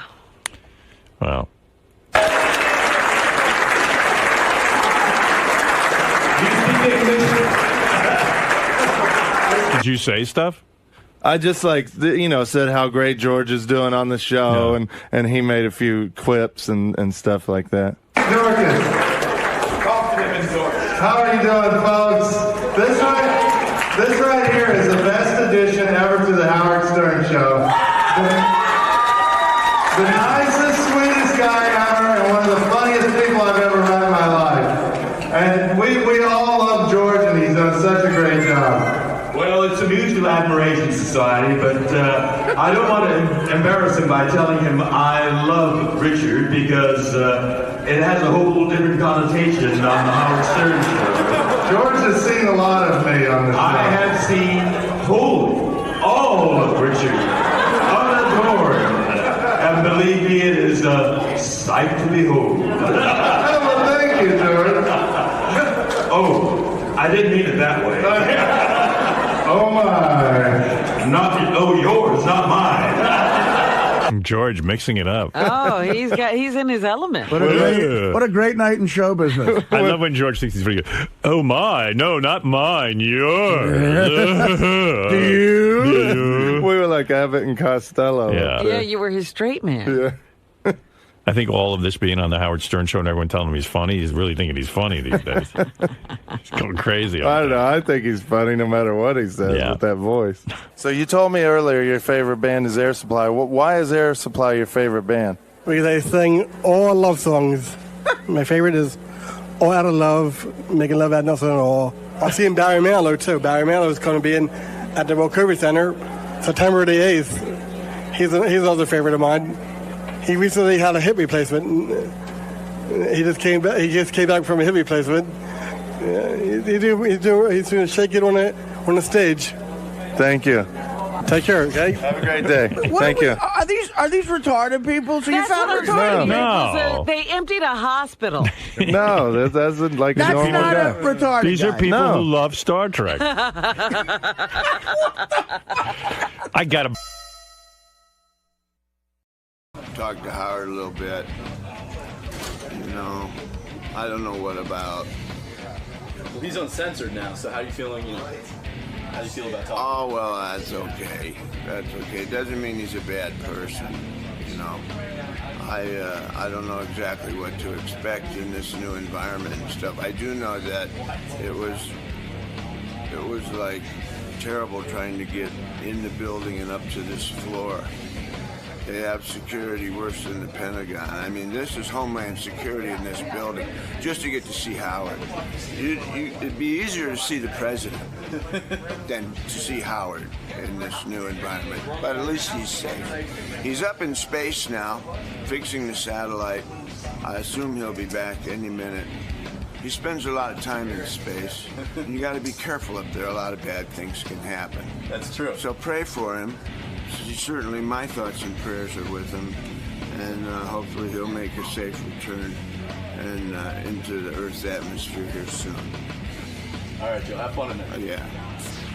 One of my favorites is here, Joe Walsh. Good morning, Howard. God, you look good. You sound good. It's so different, like waking up to come in here rather than like to be dragged in or being up all night. Yeah, being up all night. You look great, Joe. And how is it that the James gang got together? Because as I pointed out to Robin, the last time I saw you, it's all your fault. I really feel somewhat responsible. I said to you the last time, why doesn't the James gang go on another tour? fine mess you got me in, I'll tell you that. And you said you would not go on tour with the James gang, and yet here you are on a major tour with the James gang. What is going on? Well, it sank in. What happened to make this happen? You got me thinking. Had you guys not spoken in a while? Was there an uncomfortable? Oh no. We've always been buddies. You weren't sure a commercial success could be had with the James gang going out on tour, was that it? Well, I didn't know. It was a lot of momentum. I didn't know if I had a window in the Eagles schedule. But there some was stuff a came window? together. There was a window. There was a big window. Together, in the old days, Joe would have jumped out of the window, but now you climbed in the window.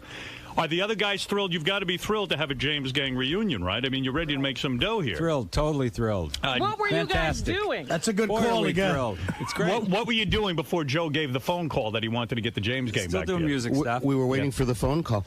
Yeah. It's a long wait, 35 years. Standing by the phone is a real drag. Carry it everywhere we We go. had cobwebs all over us. When you wait for a phone call from Joe Walsh for 35 years, but be serious, did you ever think it would happen because Joe went through his drinking stage and his crazy stage stage. Yes. Did you really? You did think? Yeah. You held out hope? Yes. Really felt it Because, like would you happen. said, we were friends the whole time, so we knew eventually.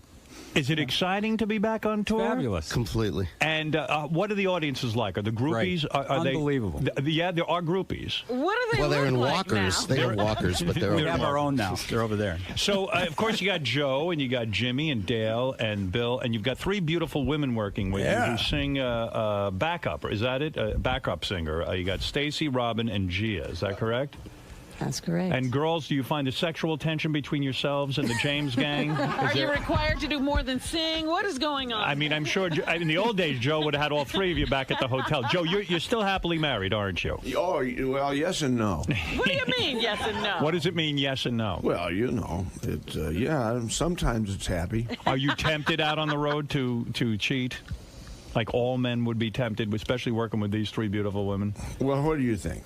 Yes. Has Joe been inappropriate with you guys? I would hope so. Is something going on I should know about, Joe? You want to come clean? Howard, you should just come on the bus with us Is for it a wild? bus ride. Girls, I'm sure being with the James gang, it is tempting. You know, Joe, I wanted to say something to you. I was reading the Rolling Stone magazine piece on you I thought was great, but you were overlooked in the top 100 guitarists of all time. Yeah, what the hell? You are one of my favorite guitarists, and you know that. Did you feel a little slighted when they didn't They put found you... 100 names and didn't think You of know, yours? just a little bit. Just like an honorable mention, I thought maybe might be in line. Do you think But, you were 101 or something? Yeah, maybe you were 101. Don't you think... I mean, Jimmy, tell me if this was true. Jimmy Page was taught slide guitar by you. He came to you to learn slide guitar. No, I didn't really teach him slide, but I did give him the Les Paul that he used for the bulk of the Led Zeppelin work. Oh. I didn't know. Well, that's not as good a story. I was okay, offended. yeah, I taught him slide too. Yeah. I had a much better story that you taught Jimmy Page how to play guitar. Isn't it true you taught Ted Williams how to hit as well? Hey, is it true? Did you invent like one of the early versions of that thing where you put the thing in your mouth and make those wacky noises through the water box? You know, Dottie West was a country singer. Her husband was Bill West, and he was an inventor, but he never got patents. He invented the first fuzz tone, and he invented the talk box. But it was in his garage, and he just gave it to me. He said, "Here, take this. It smells awful." And you started using it on stage with the Eagles, didn't you? Yeah. Was that the first time you used it? Mm-hmm. What was the song you used it on? You know, I think it was just in the middle of one of the songs that we did at the time. And you still getting along with the Eagles? Oh, yeah, they're going to do an album, right? Everything's cool. A new album is coming out. Everything's good. Yeah, you know what? We gotta do an album. This is an amazing transition. We played everywhere, and we don't want to turn it into a cover band. We don't want to turn it into the Beach Boys. Was that your daughter sitting out there in the green room with you? Yeah. That's Lucy? Yeah, it's Lucy. And Lucy is a musician as well. Mm-hmm. And she toured with Ashley Simpson. She did. And now she's got her own record deal. She's got a record deal with Island. Is she good? She did it all herself. Yeah, because you were like she is how old now? 20-something? Yeah. All right, so she was growing up while you were in the crazy Joe Walsh Yeah, I was going to stage. say, how long have you known her? Yeah, I mean, when did you get reacquainted? Well, she was about 12 when I got sober. Are you going to introduce me to her, or are you going to keep her out there? Well, I'm going to keep her out there. Yeah. Good move. You're a smart man. No, but she evidently is very beautiful and a musician. She's a great musician. Holy smokes. But growing up, you didn't have much contact with her, right? Because yeah, right. So do you think it was like a case of I want to be like my father? Maybe I'll get to know my father through music? Yeah, I think so. But she's got the music gene. And now you guys hang out together and you're reestablishing. Oh, there she is. Oh, good. There she is. There Good. she is. Hey, Howard, baby. this is Lucy. I'll be polite. Don't worry, Joe. Hi, Lucy. that's How are Howard. you? Hi, Robin. Hi there. How are you? I'm very well. So, Lucy, you have your own music career going now, right? And you have an album coming out? I do. I'm a recording artist on Island Def Jam. What kind of music are you doing? You rocking or? It's definitely going to be pop radio, but it's I think it's a breath of fresh air for artists my age. These girls that are kind of. Do you go by the name Lucy Walsh? Yeah. Is it hard being the daughter of the great superstar Joe Walsh to actually go out there and try to make a musical career while you have a father like that? I think that the name gets you in the door very easily, but if you don't have the talent to stay there, nobody gives a shit, really. Do you think that it was a way of connecting with your father because he wasn't around, because he was, he was high all those years and everything? Well, I've definitely learned a lot about the ways that he is. Right. Doing it myself and seeing what it's like to be on the road and seeing how freaked out you get when you come home and you just want to be left alone. And So you understand your dad. You understand he probably loved you. He just wasn't capable of dealing with you. Oh, this must have been some group therapy session you two were on. Oh, yeah. Oh, man. Yeah, So it when was did you start sweet. to get to know your dad again? I mean, I'm pleased to see you guys running, because I love Joe, and it's nice that his daughter has a relationship with him. in my early teens, In your early teens. we kind of made the big commitment to reconnect. How was that? Did you yell at him a bunch first? Yeah, were you really Did it? angry? Yeah. A bit, yeah. Was Joe able to we take had a it? couple good.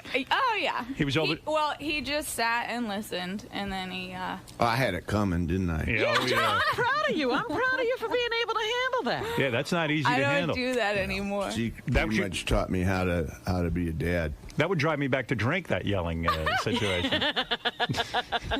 So now you guys have a good relationship. By the way, you're a very attractive girl. Now, Thank you. which wife was Lucy's mother? Was it number one or number two? Number two. Number two. Plaintiff. Plaintiff. Plaintiff. That's her Yeah. name, yes. And now you have a nice relationship with your father. It's wonderful. That's great. It's very interesting, and it's definitely a learning process. Did you have rebellious years where you tried to get his attention by acting out in bizarre ways? I think those are now. Now. I think that's starting now. Right. You are, Probably. you're shooting a pilot for a reality show, right? We've been working on an MTV pilot. You're in yeah. it, Joe? Yeah, well, I have to be. Yeah, it's kind of. You want to play her dad? No. No, okay. Joe, you're very private, actually. Very private. Does it bother you to be on an MTV reality show, being Yeah, a Lucy's little dad? bit. It does, little because bit. there's a lot of shit that still needs to be worked out, right? A little bit. Is it all honest and come out? Is there embarrassing moments? Well, I don't. They're going back and forth. I mean, for me to be me, it's got to be unscripted. Right. And as soon as you say Joe Walsh and unscripted, guys with ties get really nervous. Right.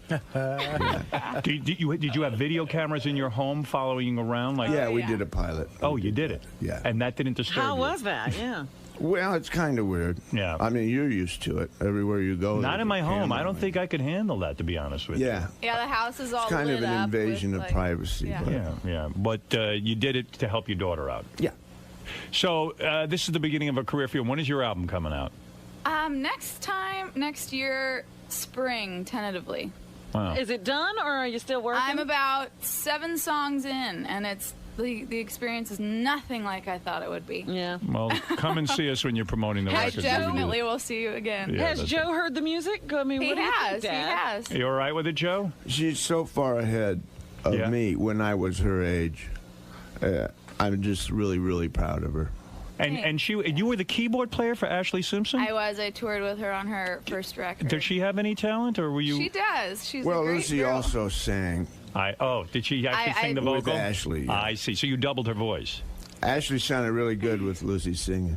I see. Does she really have a Obviously, you weren't there that day she was at that stadium. I came in right. Oh, yes, I was. You were? For the Orange Bowl. Oh, you What were was that there. like? Whoa. That was insane. It was over 70,000 people booing.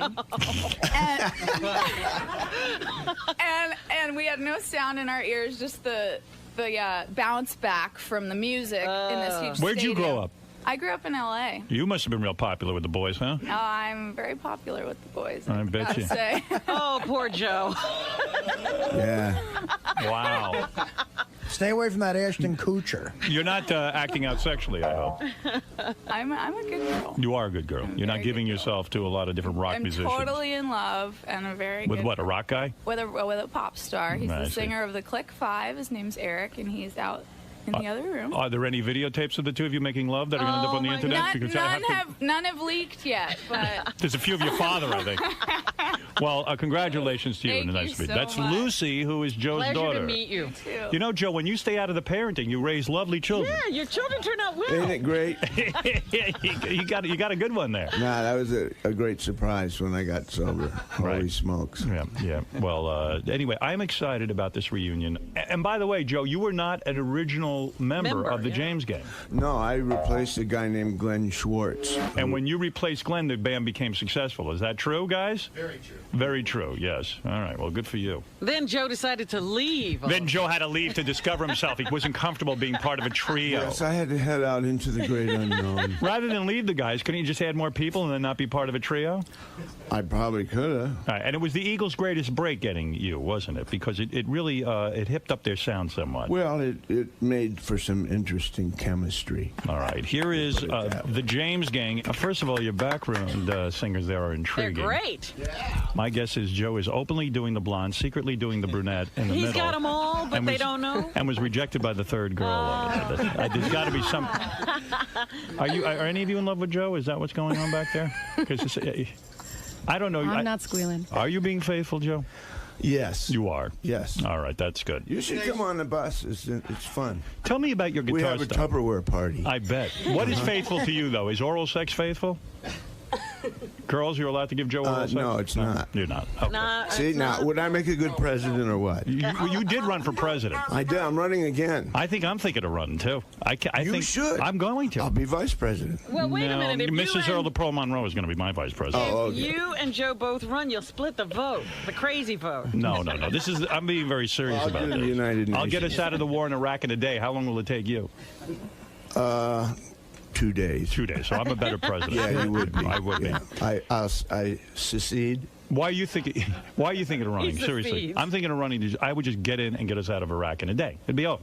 And then you won't want to be president anymore. Well, so what? I'll make my vice president the president. I think that this country should have quality problems, and I would intend to have us have quality problems instead of awful problems. Good for you. You always make a good candidate. That's pretty good, isn't it? Joe, tell me something. And think of the pussy if you're president. My right. God. Yeah. You think rockstar pussy is good. Forget about it. Joe. Yeah, you get Monica Lewinsky. Oh, my. Joe, tell me about your guitar style You're right. for a second. I was shocked to read that your guitar style, Pete Townsend was your hero, and your guitar style is not just rhythm guitar or lead guitar, it's rhythm lead guitar, right? Yeah. And that's why it was easy for you to be in a band of 3 guys because you're doing the part of 2 people. Well, that kind of I never planned on being a singer. You always wanted to be a guitar player. Well, see, our singer quit. Is that what happened? Is that the on James? the way to a gig? And so and you we guys couldn't.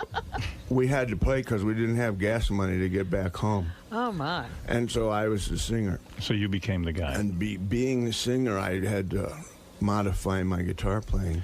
So when you got sober, did you have to do the whole apology thing? Did you have to apologize to half the women Make you screwed? amends? Yeah. Yeah, pretty much. I still got a few to make. You're still working on that. Howard, I'm sorry for everything mean I did. You don't have to apologize for a thing you did. Anything you did on my show, like passing out. When I was taping a pilot for Fox Television, you passed out in the middle of the pilot. Well, it was boring. And yeah. And, On the set, right? and he fell down. He fell down during. I was interviewing someone, and you just slept during the whole show. It was the greatest thing ever. If you could have sat there and slept, I think the show would have gotten picked Well, up. probably a little nap was in order. Absolutely. So, I was going to ask you. You recently played a bar mitzvah, which I was shocked.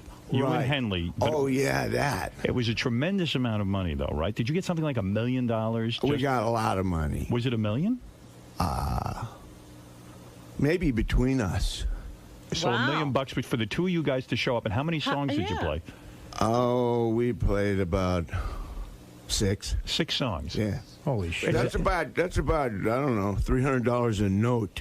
Yeah. That's pretty good pay. And all the free gefilte fish you could eat. Yeah. Isn't that crazy? Were you shocked when you got such a...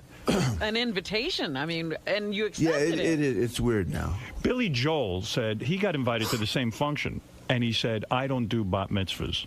Like, that was his thing, his rule. He didn't care how much money Right. someone paid him. But you're willing to go do a bat mitzvah or 2 for $1 million, right? Well, sure. Why not? Were you shocked to see Fleetwood Mac backstage? They were there too, right? Right. Oh, yeah, all kinds of Steve Tyler came. I mean, it was unbelievable. That was Kinds of people. amazing. When It they really heard was we were crazy. getting a lot of money. Did you wear a yarmulke? No, I didn't. You did not. No. Well, this wasn't the religious part. This was the party, right? It was nuts. This poor girl. All she wanted to do was like have some people over to her house. And her dad throws this huge party. Right. Yeah, well, I actually know the family. And the whole place was full of intoxicated 14-year-old people. Oh, my. And I didn't know quite how I fit into all that. But Well, what songs did you do at the bar mitzvah? we did a couple of Henleys. Right. Boys of Summer, stuff like Very that. nice. And a couple of mine. The kids danced, and it was a good time. Yeah. A lot of 13-year-olds into the Eagles and Fleetwood Mac. Right. I wish they would have videotaped that for that reality show. That's a great I would have liked to have reality seen that. Daddy, I want to hear Rocky Mountain Way. So, all right, this is exciting. The James Gang is back together. Joe Walsh, Jimmy Fox, Dale Peters, and Bill Appleberry are here. Stacy Plunk, Robin. How do you say your name, Robin? Robin Robin Kerms? Kermsey. Kermsey. Kermsey. Ah. Little egu over that E. Yeah, you married woman? I'm engaged. You are engaged. Well, I wish you luck. To Joe Walsh. Not to me. Not to Joe Walsh? To somebody with a lot of money, that's a big rock. Put this ring on my finger before we went on the road. Well, you're a He's wise good-looking man. woman. I'm sure that it was not hard Thank for you you, to get Howard. a husband. Is that correct? Pardon me? Is he a rich guy? I think that he's accomplished. What Yes, does he you do? could say that. What Rich is- in spirit, though, the most. What kind of work is this guy into? He's in car industry. Cars. I knew I should have gotten into that. So is my father, too. Yes, and also Gia, and I hope I'm saying this name right, Cambodi. Chimbodi. You engaged too? No. Well, you can be with Joe tonight. You'll be a lucky woman. Be with the whole James gang. What about you, Stacy? What's your That's a story? You different got a kind of boyfriend, or are you playing the field? That's my answer. Oh, you're a lesbian. Oh. Are you a lesbian? No. No. That's too bad. All right. Well, anyway, let's. Leaving a lot of questions out there. Stay away from Jumbodi. She sounds connected. Right. Are you in love with Joe? Is that what's going on here? Who, me? Yeah. Be honest. Be honest? Yeah. I'm in love with the world. Well, then Joe's in it. Line up for get ready for all of us. What is it like for the rest of the James gang now to be back on the road? Dale, when Joe broke up the band because he had to leave because he had to go find himself, had to be devastating for you, right? It was hard. It was hard. You were living Joe's the a life. Huge part of this. It was difficult. Did you go out and try and find someone else to replace him? We found a whole bunch of people. We tried like 14 different people in the band. Was there a lot of resentment at the time when it went down? No, not really. I mean, Not but really. but he took away your livelihood. He took away your job. He No, took not really. No, boy, No. musicians are I mean, very we nice. understood. You know, it was pretty grueling at that time. And then when you saw Joe move on with the Eagles, were you like the jealous wife? Were you like, No. oh my Yeah, God? like he Joe. didn't want to be in a group, but he joins the Eagles. No, not at all. Yeah, right. We He were couldn't happy be in a for him. group, but the Eagles, he could be in. It's a funny thing. No, that was a while later. We were very happy for him. And when Joe called and said, "Let's do this thing again," you just said, "Okay, who cares?" Absolutely, And did you sure. stay in touch with Joe all these years, or was this this was the first contact, or no? No, Oh, you did. No, we've always stayed in touch. Well, that's nice. Yeah. Was there a lot of a rehearsal required for this reunion? You know what? We had trouble rehearsing because we could never play anything the same twice. So we didn't know if we knew it or not. We just, let's go play in front of people. And, the heck with this. And it's sort of, how many concerts have you done so far together as the James? 7. Yeah. And this will continue for some time. Yeah. All right, good. Jeff, go ahead. You're on the air in Boston. First of all, I saw Joe at the Boston Garden with the Eagles, and Joe stole the show. He did 7 songs solo that night a few years back. Joe makes interesting facial movements while he plays. You do steal the show, even with the Eagles. Is that an intentional thing, or has that always been that way? It's almost like a facial tick. You know what? My grandfather saw me on TV, and he said, I had to change the channel. It was so disturbing to him, you mean? Hey, Why can't you stand there like everybody else, he said. You know, Artie and I went to see the Eagles show last year, and Joe steals the show just because Unreal. of the songs. I mean, you know, it's funny. The Eagles had, 8 or 9 albums out before Joe joined them, and 2 or 3 with you? Is that how many? But it's almost like there's a whole group of people who think the Eagles are Joe Walsh. I think that's where some of the animosity in the band came from. That would be me. But when you do Life's Been Good, Yes. and when you do Rocky Mountain Way, those are the songs that make everybody jump out of their In seats. the city. Yeah. Life in the Fast Lane. Well, thank you, everybody. But real quickly, Don and Glenn are the Wait a second. You guys are talking over each other. I'm sorry, Let I Joe saw- talk. He's the one being interviewed. You'll get your question in I a just minute. want to say Don and Glenn are the Eagles. And There you go. Well, you've been to play trained. guitar They never for let such him forget brilliant it. singers. They don't let you forget that at all. Boy, they got you trained. Wow. Well, you're the Eagles, too. Yeah, go ahead. I'm sorry. What were you saying? I've seen Lucy perform with Ashley Simpson, and I think Lucy could probably square away some rumors on Andy Dick's sexuality.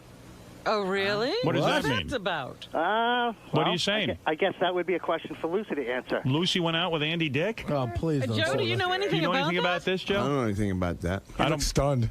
That even shocked Joe.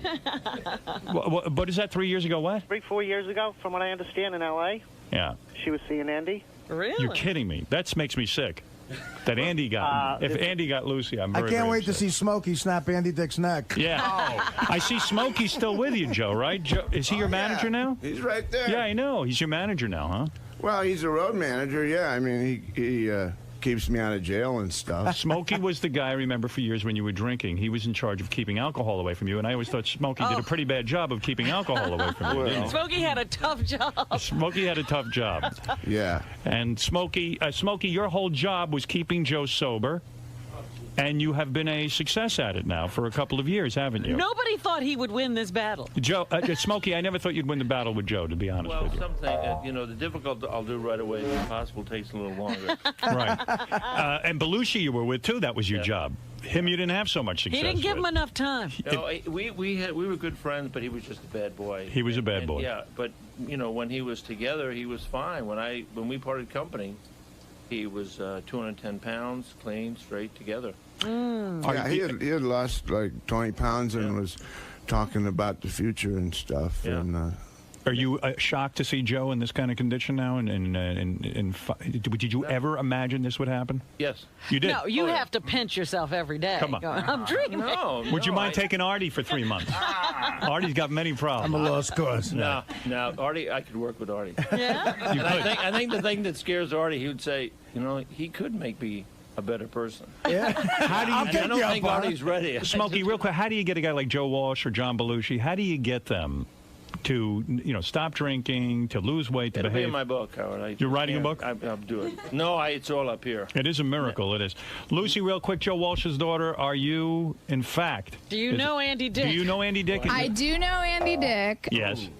No, we did not date, and the answer on his sexuality coming straight from him is that he's trisexual. He will try anything. Okay, so you did not have an affair with I Andy did not have an affair with Andy Dick, no. All right, good. But there's pictures on the internet on the red carpet and things like so that. the exclusive no nerdy is ones. that Lucy boy, we does... feel better, don't we, Howard? God, so do I. Lucy does not know Andy's dick. I do not know Andy's dick, Good no. for you. All right, that's what I wanted to make sure. Well, let me tell you something. That has to make you breathe a sigh of relief. Yeah. It sure does. It's a good day. Well, James, gang, I love it. I truly do. I love that you were here. Oh, Captain Jenks has a question. We'll let him have the last word. Go ahead, Captain Jenks. Hey, good morning. Actually, I have two questions. The first one is, Joe, who do you like playing with? Who do you enjoy playing with better, the Eagles or the James Gang? And second question is, would you guys play Desperado? I don't think they'll be playing Desperado. We won't be playing Desperado today. I love being in the Eagles. I mean, Hotel California is still my favorite. It's really hard to play it good. It's still a challenge. I love being in that band, but what I do is I've got a part to deliver right on time, and that part is important to the song. Right. And we do that as good as anybody. Right. But in this band, I get to improvise, and there's no real, there's no map drawn out. Jimmy just counts off, and we go. Right. And that's the old rock and roll days. I wish there was more of that today. Right. Yep. So it's a refreshing break, and I get to. Are you depressed by the state of music today? There isn't a lot of improvisation. Yeah. I think you definitely made the right move. Let me put it that way. Yeah. Do you listen to anybody today? Yeah, but they never say who they are. Oh. That's the problem. You don't know them. Well, yeah. the I like music's the awful. Goo Goo Dolls are getting me. You like those guys? Yeah, they're pretty good. You know, Howard, you talk about Joe's facial tics when he plays guitar. When I played high school baseball, when I was on deck, I used to use the bat as a guitar and do Joe Walsh. That's why I was like a horrible student athlete. And people in the stands used to yell, "Artie, do Joe Walsh." Well, let me see you do Joe Walsh. I mean, it was just, I don't know, just like, just the Hotel California, like. I'm not even aware I do that. You're not aware of it? No. Because it's entertaining. I mean, because the Eagles especially. Oh, it's unreal. They all stand there like wooden posts, and you're moving around, you're putting the camera on your head. I mean, it is fun to watch. It's easy to look animated next to Timothy B. Schmidt. But yeah, Yeah, that one video you guys put out, a live Hotel California, when you're going back and forth at the end guitar solo with the. It's a little cooler than Artie does it. Joe. Well, yeah, it is. But, I'm a fat guy. That's because when Joe does it, he's actually playing Hotel California. I used to do that on deck. That's why I didn't bat 300 my senior year. Go ahead, Pete. Quickly say hi to the James gang in Wellington, Florida. Howard, how are you, sir? All right. You are once again the absolute god. And Joe Walsh, I just got to tell you, I used to play I'm 40 years old. 40 years old now. Before I became a partial quadriplegic like I am now, I used to be a pretty decent guitar player. And I can absolutely say you are unequivocally one of the most underrated guitar players, singer-songwriters in music today, period, bar none. Well, that is true. I have to agree with that, Pete. There's no question about it. Thank you. And thanks to Joe, Jimmy, Dale, Bill, Stacy, Robin, and Gia. Really, thank you. That was a real treat. Thank you. Great seeing you guys, and we'll be back. We'll take a little break, and then we'll get back and do the rest of the show for you. Great job. All right, thanks, guys. Joe, how'd it go in there, man? Pretty darn good. Had a good time? Yes, he was gentle with us. He was. He was pretty gentle with Lucy, too. Were you, Yeah. Were you nervous? No, I was. Detroit. Hey, how you guys doing this morning? Well. Doing all right? Yeah. Hey, I just want to talk about Robin and the beating she took yesterday on the wrap-up show. I didn't hear it. I didn't either. I heard none of it either yesterday. I don't understand, these people, they're calling her names, they're saying the show would be better off without her. Wow. That's so far from the truth. The show would... I've heard the show without her. It's not better. It's worse. If you would listen to the show 3 days in a row without Robin, you'd realize why she's desperately needed here. Yeah, they're absolutely wrong. Take it from me. I'm a radio genius. I know Robin is necessary to the mix. Robin's the greatest. She's the best. Now, let's see. A lot of people, in fact, said some stuff about Robin and her two personalities. That I want more coverage on. Robin, Howard has said many, many times that he's one person on the microphone and another person privately. He's gone to great lengths, and rightly so, to keep his personal life separate from his radio persona. Well, you're right, but I still feel I'm an integrated one person, that I show different sides of myself. Robin is claiming she has created a character on the air. I don't think I'm a character. And it's hard for me to get out of character. Nobody's ever seen me around here out of character. I've seen you off the air, and it doesn't appear to me that your character's any different. Because I don't get out of character until I'm out of the building. No, I've seen you for dinners and all of that. But then I go back into character because around me. Okay, well, fair enough. I've never. I'm shocked to hear she has a character. So it's not just on the air; it's the characters around whenever you're with Howard. Like the Daniel Day-Lewis of this show. This guy writes, all women have a different work persona. They have to toughen up and put on a harder edge in order to weather adversity in business. Then they go home and they're more nurturing. Women in the workforce sort of imposes a schizophrenia on women. I'm sure lots of women in the workplace feel like they're playing a character. Even Ralph said that one day that Jim was here, it was nice to see a different side of me. That doesn't come out when I'm here. Well, maybe you should let more of that out. You want to know something, Robin? I'm going to tell you. I've come to the conclusion about radio and about what we do, and I spend a lot of time thinking about it, because really, what else do I have to do besides masturbate to Gina Lynn? Yeah, you're trying to work your interactive my interactive porn. Gina Lynn porn. And I really feel that the more of yourself you can reveal on the air, warts and all, and by that I mean even this... I give you my warts. No, even this softer side of you. Oh, no, I'm not letting that No, out. you want to know something that makes you more interesting on the air. In other words, it doesn't always have to be a hard ass. I'd be crying all the time. What do you want? No, you wouldn't. Okay. And if you cried, it would be fine. Seriously, I think I've been working on this, not always to automatically knee-jerk give you what you'd expect. I want to really give some thought into my answers on the air and even try to bring out sides of me that I was afraid to in the past. Right. Even at the risk of being called homo and faggot. Which we do regularly now. That's right. So I think it makes... In the same way that Rush Limbaugh is boring to me because he always is the defender of the Republican staunch hard line, it would be interesting to see, Rush Limbaugh agree with the Democrats once in a blue moon. It would be interesting to be something other than the expected thing. So yes, but I have a role to play here. Order to. What is your role? What do you think your role is? I'm not here to be all of me. I'm here to support you. I see. In other words, you would always have to be in some sort of role because you don't want to get in the way of a bit. That's okay, right. Fair enough. This one defends Robin. Robin represents a huge constituency of the audience, educated women. She is a role model and probably the bravest person on the show. As a black woman, she honestly enjoys herself day after day, laughing off many of the things many women would publicly pretend to be disgusted with. She also expresses her opinion with confidence, is extremely articulate and witty. Her news is my favorite part of the show, and the give and take between Robin and Howard is the quintessential radio gold.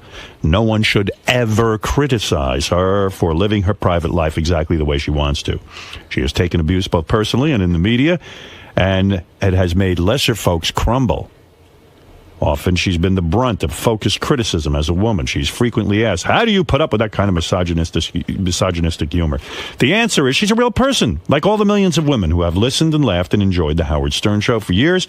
Many have accused her of being a hypocrite, but I find her very consistent in her walk and her talk. Oprah is a daily ambulance chaser and huge hypocrite, exploiting the stories of the poor and downtrodden so she can sweep in, throw money at the problem, and look like a superhero. Yet she is celebrated and seldom criticized for living an extremely extravagant lifestyle. No one dare touches her. She's a black woman who made it. Robin is real. I can only hope that in 10 years, when I'm her age, I look as good as Robin does. But I know I'll never be as cool. Robin, be whoever you want to be. You go, girl. You go, girl. That's what can I tell you? So there you are. All right. Since we're talking about Robin, let's play a game. The Robin game.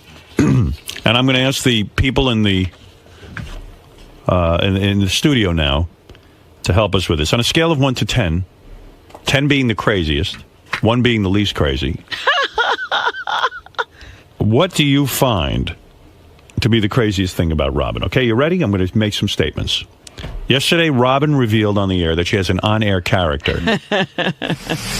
Well, Robin said that Robin is a character she created. That the Robin on air is not the real her. Really? Who said this? What do you mean? What kind of? I think you're pretty much the same. Are you sure the Robin character wasn't playing with you? I mean, in the sense that, you don't necessarily always feel like doing something, but you do it anyway because it's your job. So you show up and you don't, I'm not you. I'm not whoever I feel like on the air. I'm Robin. What? The real Robin is an Asian woman. Oh, Robin, honestly, what did Robin just say, Fred? You're one of the most intelligent, articulate people I've ever met. I don't know what you just said. Was that the real Robin, or was that the character Robin that was just addressing? That was the real Robin explaining the character. But why was real Robin here when the character Robin should be here? Because real Robin feels like she can be Robin today. No, I don't know about that. Who are you today? The fuck is she talking about? On a scale of 1 to 10, how crazy is that? Fred? 3. All right. Benji? I'm going to ask, I'm sorry, Benji, I don't want to go to you. Artie? I agree with Fred there. Especially those emails were very enlightening, which is odd from some women. And after those, especially 3, I agree with Fred. All right, Gary, what do you say? Robin has an on-air character.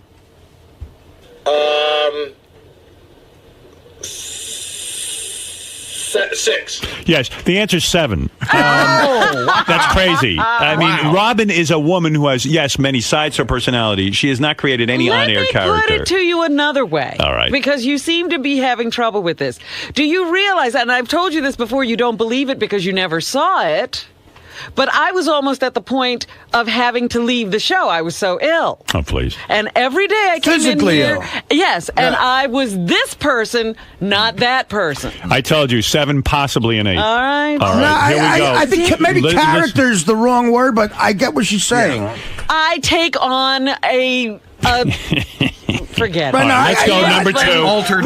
There's a lot to get through. There's a lot to get through. One more thing. Again, I could give you physical evidence of how sick All right, I next was. thing. I'm sure you were. Robin claiming she was so ill she couldn't do the show. 1 to 10. Go ahead, Gary. Oh, boy. It's a very dramatic story. 1 to 10. A 6. Fred? That's same 6? Yeah, I'm saving. I got more. I'm saving my big numbers for. Fred, quickly, a number. I think she really was sick. You think she believes it? Yes. I think she really was sick.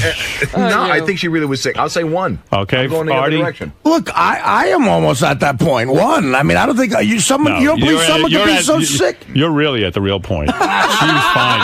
The answer is a 5. Okay, let's go. The answer. Who Here are you, is the next one. McLaughlin? Yes, here is the next one. Taking on a character. Robin gives herself coffee enemas. On a scale of 1 to 10, go ahead. 10 is the right answer. Fred, what do you say? While I was conservative in my other judgments, 13. Yeah, all right. Artie? I was waiting for this one to hit it out of the park. That's a 10er. All right. Robin names the people that she goes out to dinner with and gives them a name. Girls' night out. Scale of 1 to 10. How kooky is that? That's more like a 4. That's like a dopey chick thing than weird. I give it a Dopey 4. chick thing, 4. Go ahead, Artie. Yeah. Sorry, Fred. Yeah, 2. It's a chick thing. All right, Artie? It's about a chick thing or an effeminate guy thing like Jason. That's a 2. I think it's an 8, and I'll tell you why. Why? Chicks naming the themselves. height- They do that all the time. We No. created an organization. I'll tell you why that's kooky. I go out with people all the time. You don't throw Naming fundraisers with giving them. and that's a next. And We'll get to that. And that is when we decided we needed a name. All right, fair enough. I told you it's an 8. Ugh. All right, I believe was this was is the name before the goodwill that you were about to do? No. We were already well into the planning when somebody said your organization needs a name. Okay. All right. Then, see, I stay with my 2. I stay with an 8. Now, here's one. Why don't you just get me locked up? I'm working Why on it. don't you just bring in the straight check? This is my evidence. We need you. You're important to the show. Can't lock you up. Same with Artie. All right, here we go. Here we go. I believe this is one that really can be easy. You've already got a 10. Beautiful apartment in Manhattan, moves to Staten Island. Okay. Scale of 1 to 10. How crazy was that? And by the way, keep in mind, this is the woman who claims, well, I don't do anything for a man when I'm in a relationship. She moved to Staten Island because her boyfriend was in Staten Island. There's no reason on this planet anybody moves to Staten Island out of Manhattan, a single woman. Go ahead. I was the one who contributed this one to the list. Totally an 8. You had the most beautiful apartment in Manhattan, and you moved to Staten Island. And I thought I was having the rest of my man. life with somebody. It wasn't just. But you didn't a say guy. that at the time. What? At the time, you told. I remember exactly why you told me you moved to Staten Island. That's right. Because you were less than truthful. The Hamptons were too far away, and you wanted to have a pool. Was. I really thought I was just going to use the house on the weekends. In Staten Island. That was going to be your weekend retreat. You immediately became the first, second, and third biggest celebrity on Staten Island when you moved there. All right, so Robin decides Staten Island is the perfect place for a summer home. Well, it's Scale better of 1 to than 10. Artie trying to buy another house right near his apartment. We're not doing Artie now. You took me out of that. And I'm so nuts, that wouldn't even make my list. Yeah, that wouldn't. I talked you out of it. All right, Gary, You did, 1 to okay. 10. And I didn't do it. Gary, 1 to 10. How crazy is it? 8. Fred. I'll go with Gary on that one. 8. Artie. That's 7. It's an 8. Look, It's an I'm 8. a city girl. Staten Island looks like the country to me. Okay. Robin flies to L.A. to use a special blood machine for no medical reason. 10. For no medical reason. Easily a 10. I'm not even going to hear the rest of the opinions. We even determined that flying on the plane was more negative to your health than the actual blood machine. Sure. 10, right, guys? Okay, wait a second. Absolutely. See, what are you naming this group that you're just running? Boys night out. Even on airline websites that they say there is a detriment to your health. Well, why if that's don't even the right the word. pilots just stop flying? That's how they make a living. Exactly. That's their job. You're not. On the other hand, So you they are should flying to risk L.A. their for a lives. medical benefit when you're destroying your body on the plane. I enjoyed it 100%. It's like coal miners. They got black lung. It's not because they wanted black lung. They did it because they had to make a living. It's Fred, like smoking. on a scale of 1 to 10, is that a 10? That is a 10. Artie Lang, who knows something about illness, go ahead. What Is that a number 10? was Phil Rizzuto? 10. 10. All right, let's go. All right. There's more on this list? Oh, my God. Robin's diets. Master cleanse. Syrup and whatever. Syrup, honey, and hot water. Not honey. Juice diet. Maple syrup. And the green and piss drink in the big jug. Go ahead, 1 to 10. How crazy? That's more like a 7 or an 8. Fred? I'm not going a 4. I don't think it's that bad. My sister and about 10 of her friends do that shit. So, out of respect to my sister, 9.5. I'm going to say Artie is closer to the truth, and I'll tell you why. there is this willingness for Robin to go with any guru of the day and try these various. But I don't think that's these uncommon dangerous with people. things. When people are desperate, they do desperate things. Well, let me tell you something. Look, I took advice from David Blaine. That's how desperate I was. All right, it's a 9.5. But he was already a rail. All right, Robin masturbated with meat and vegetables. How crazy Oh is my that? God, I was a child. I put that Even more the reason. early craziness. Go ahead, Gary. I put that low on there because A, she's a sexual being, and B, it was a long time ago. But it's so meat and vegetables. Yeah, that's like a please, 4. you're saying like it was a steak. It wasn't a steak. What was it exactly? So I can evaluate. Was it a pepperoni? It was it a cucumber? big sausage. A sausage. I rest my case. Okay, 6. Okay, Fred. I don't know. That slightly turns me on. I'm going to say 1. All right, Artie. If you're a piece of sausage just waiting there to get bought, and every other piece of sausage gets eaten by somebody, and you're the one that goes in some chick's pussy, that's a lucky piece of sausage. I'm going to give that. I mean, human sexuality is crazy. But that sounds like an 8. It sounds like a 9 to me. 8 or A 9. sausage. Wait a minute. A sausage. You don't have. What else are you going to use? Okay. You're a kid. Your finger. The finger wouldn't do the trick. Roll up a Life magazine. You need that big a thing. The finger would not do the trick. How about a rolling pin? Yeah, I mean, well, I see what you're saying. big. This is when you were young and there was no such thing as a dildo. You're not going to some store. There's no What about store what for you to about go to. what most girls use? A hairbrush, the handle of the hairbrush. I didn't think of a hairbrush. It wasn't big thought enough. of a sausage. It looked like a penis. All right, I'll let you slide on that one. I have a question. All right, had a guy come on to her when she was in her sausage and veggie period, would he have stood a better chance at getting in your pants? No. Okay, here we go. The next one. Let's move on because there's a lot of them. Because I had the sausage. No. Robin changes her name to Ophelia. And as an author, she's Robin Ophelia Quivers. Yeah, I thought that Not was. Robin Ophelia Quivers as an author. I believe you are. See, there's 2 elements that makes that weird. That she insisted on all of that and then dropped it like 2 months later, like it never happened. So Right. that's like a 7. A 7. Fred? Oh, I'd be a you guys. hypocrite. 1. Okay. Never can take a joke. Artie? That was no not a joke. joke. Why? I don't know that whole How story. dare you? It was so funny because everybody had 3 names at the time, and I said, I want to be a 3-name person. I'm All right. using No, I one of remember names. so you just picked Ophelia out of the blue. No, that's Her middle name. Oh, it's your middle name. She decided she wanted to be called Ophelia. well. It would have been crazy if I just picked Ophelia. She wanted to be Robin Ophelia. 6. A 6 is about right. That's right. 6 or 7, sure. I mean, come on, that's insane. To walk into your Can coworkers we and say, do this with everyone here? I demand to be Robin Ophelia Quivers. Can we do this with everyone here? All right, let's go. I don't know if I could sit through mine.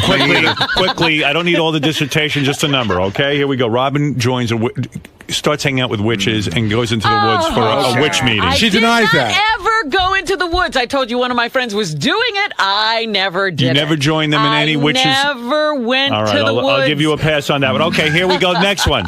Robin buys a house with a swimming pool and can't swim. Oh, that's huge. Okay. But I have give a me- boat and I can't swim. Right. Yeah, What is listen, that's like an 8 or 9 because she went swimming one day and almost drowned. that? Right. That's like an 8 or a 9. That's Right. like and then went back in the pool. it's like Russian I roulette. took swimming Fred, lessons. 8 or 9. This is a hard one because Robin is wealthy, and wealthy people. but can, she Wealthy goes. people drown. yeah, 7. Art. Art can't 6. swim. I mean, actually, I can, but 6. I don't think a lot of people have pools. That just, All right, the next one was Robin bought a boat and a jet ski and still can't swim. So okay. All right, finally, Robin puts the giant picture of herself in the house. That's in the dining room. It's for me. That's low. It's odd, but more like It's a 3. 4. It's a 3. Yeah, It's a 3. Okay, good, fair enough. Okay, and here finally, Robin once kissed Stuttering John. 11. Here we 11. go again. Fred, I'm fucking nauseous when I I was think of that. coerced into it. No, nobody is coerced into Yes, that. he would not get out of my car. I was Hold on. trying to go come on. somewhere. You got to put that in a He big. was like, unless you kiss me, I'm not leaving. Wait, you got to put this in a bigger perspective. No. Robin didn't That's kiss her. true. Robin kissed an intern. She basically did. kissed her intern. Right. Stuttering John. what is it on a Oh. scale of 1 to 10? Oh. 10 being the craziest.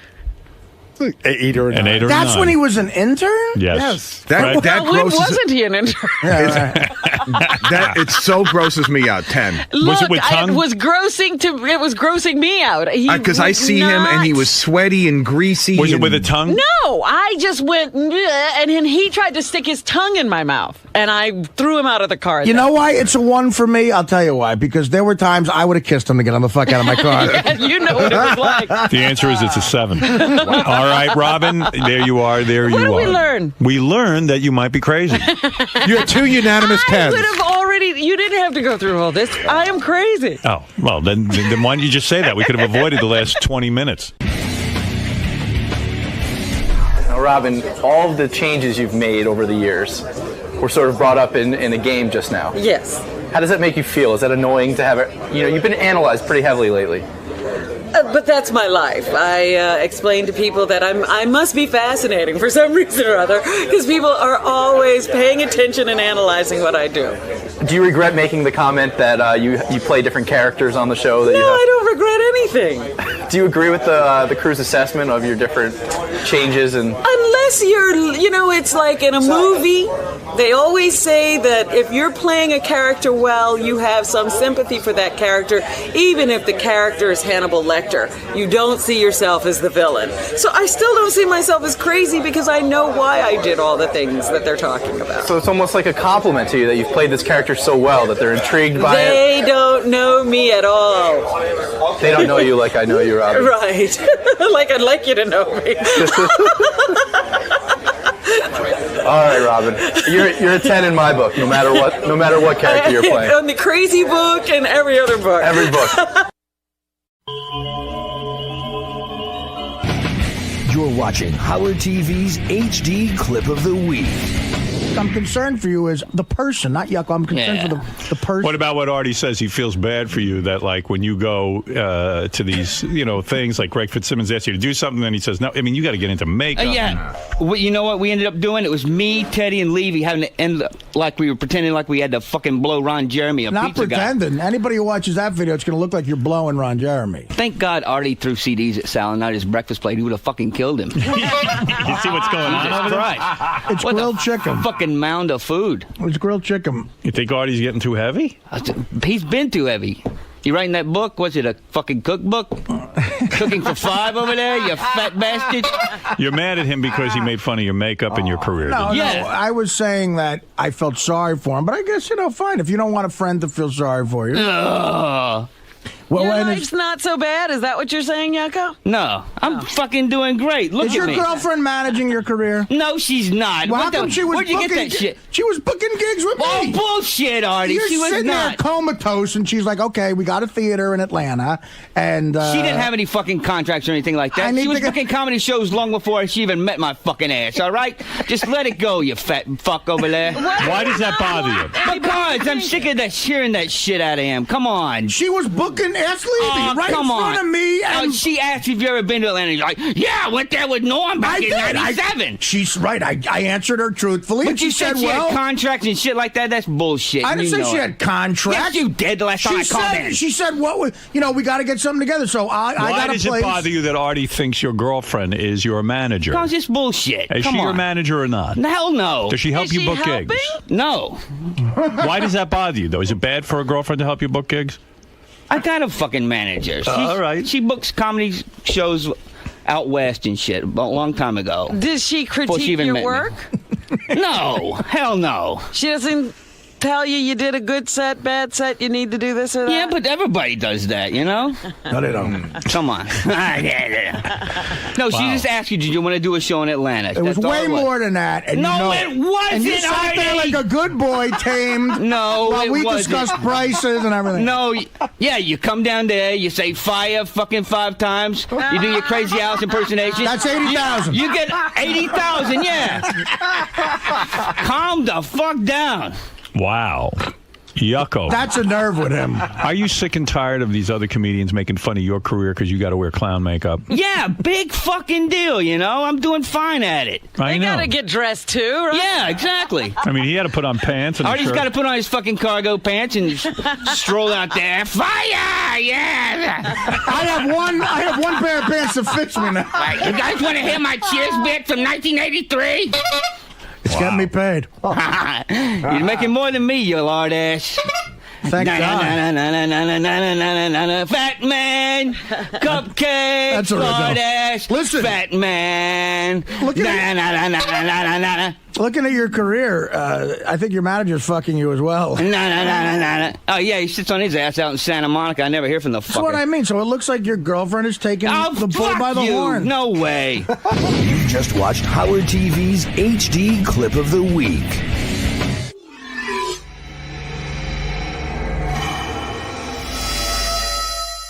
I'm going to play a couple of things that have been happening, including Sal's weird pronunciations. You know the word villa? Yeah. I have a villa in France, perhaps you'd say. He calls it a villa. I hate to say this. Yeah. You're wrong. But in Italian. Get out of here. You're in America, asshole. First of all, I'll tell you what. You're not from Italy. You didn't grow up in Italy. You've never been in Italy. Right. I've been to Italy. Yeah, okay. Here's Sal from the wrap-up show yesterday. Listen to this guy. Women love men who are successful. So you have to play the success card. You have to paint the big picture. 90% of the time, a woman is not going to be attracted to the average guy right off the bat. But if you give her a reason, like you have a mansion, like you have a place in the Hamptons, like you have a villa in Italy, stuff that most likely she won't see. What do you have in Italy? I have a villa in Italy. A villa.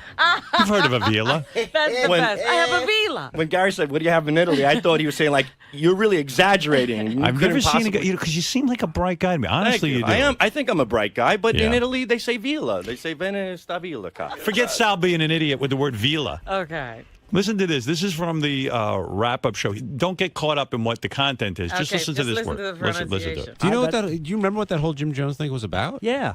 He had an occult. He gave all these people Kool-Aid and they dropped dead. Wait, he had what? He had this occult. I think it's called an occult. Right. So in Italy, they say occult? They say, No. where did you get that one from? Yeah. How'd you learn how to say that wrong? Well, a cult. I heard then it was cult, not a cult. But an occult is, I think, it's a combination. It's like satanic groups. They're occults. But I thought it's the same thing. It's as long as it's a group Sal, of weird do you people. ever read? Do you ever like take an interest in anything? Consult the dictionary. Sal, when Too people busy. are saying occult, they're not saying occult. They're saying a, and then a word C-U-L-T, cult. A cult. And then there is the occult. The occult or occult is, holy cow! I can't When I believe say I'm- occult, O-C-C-U-L-T, whatever it is, and you hear people saying occult, I'm always thinking it's occult. No, I never distinguish the difference between a cult and a cult. When you Holy cow! Where did you grow up, man? And don't give me this bullshit. I grew you up say in Holbrook. villa because you were in Italy. Yeah, because when you're in Italy, they're Okay. like, come to my villa. You know, he says that like from Transylvania. I want you to come to my villa.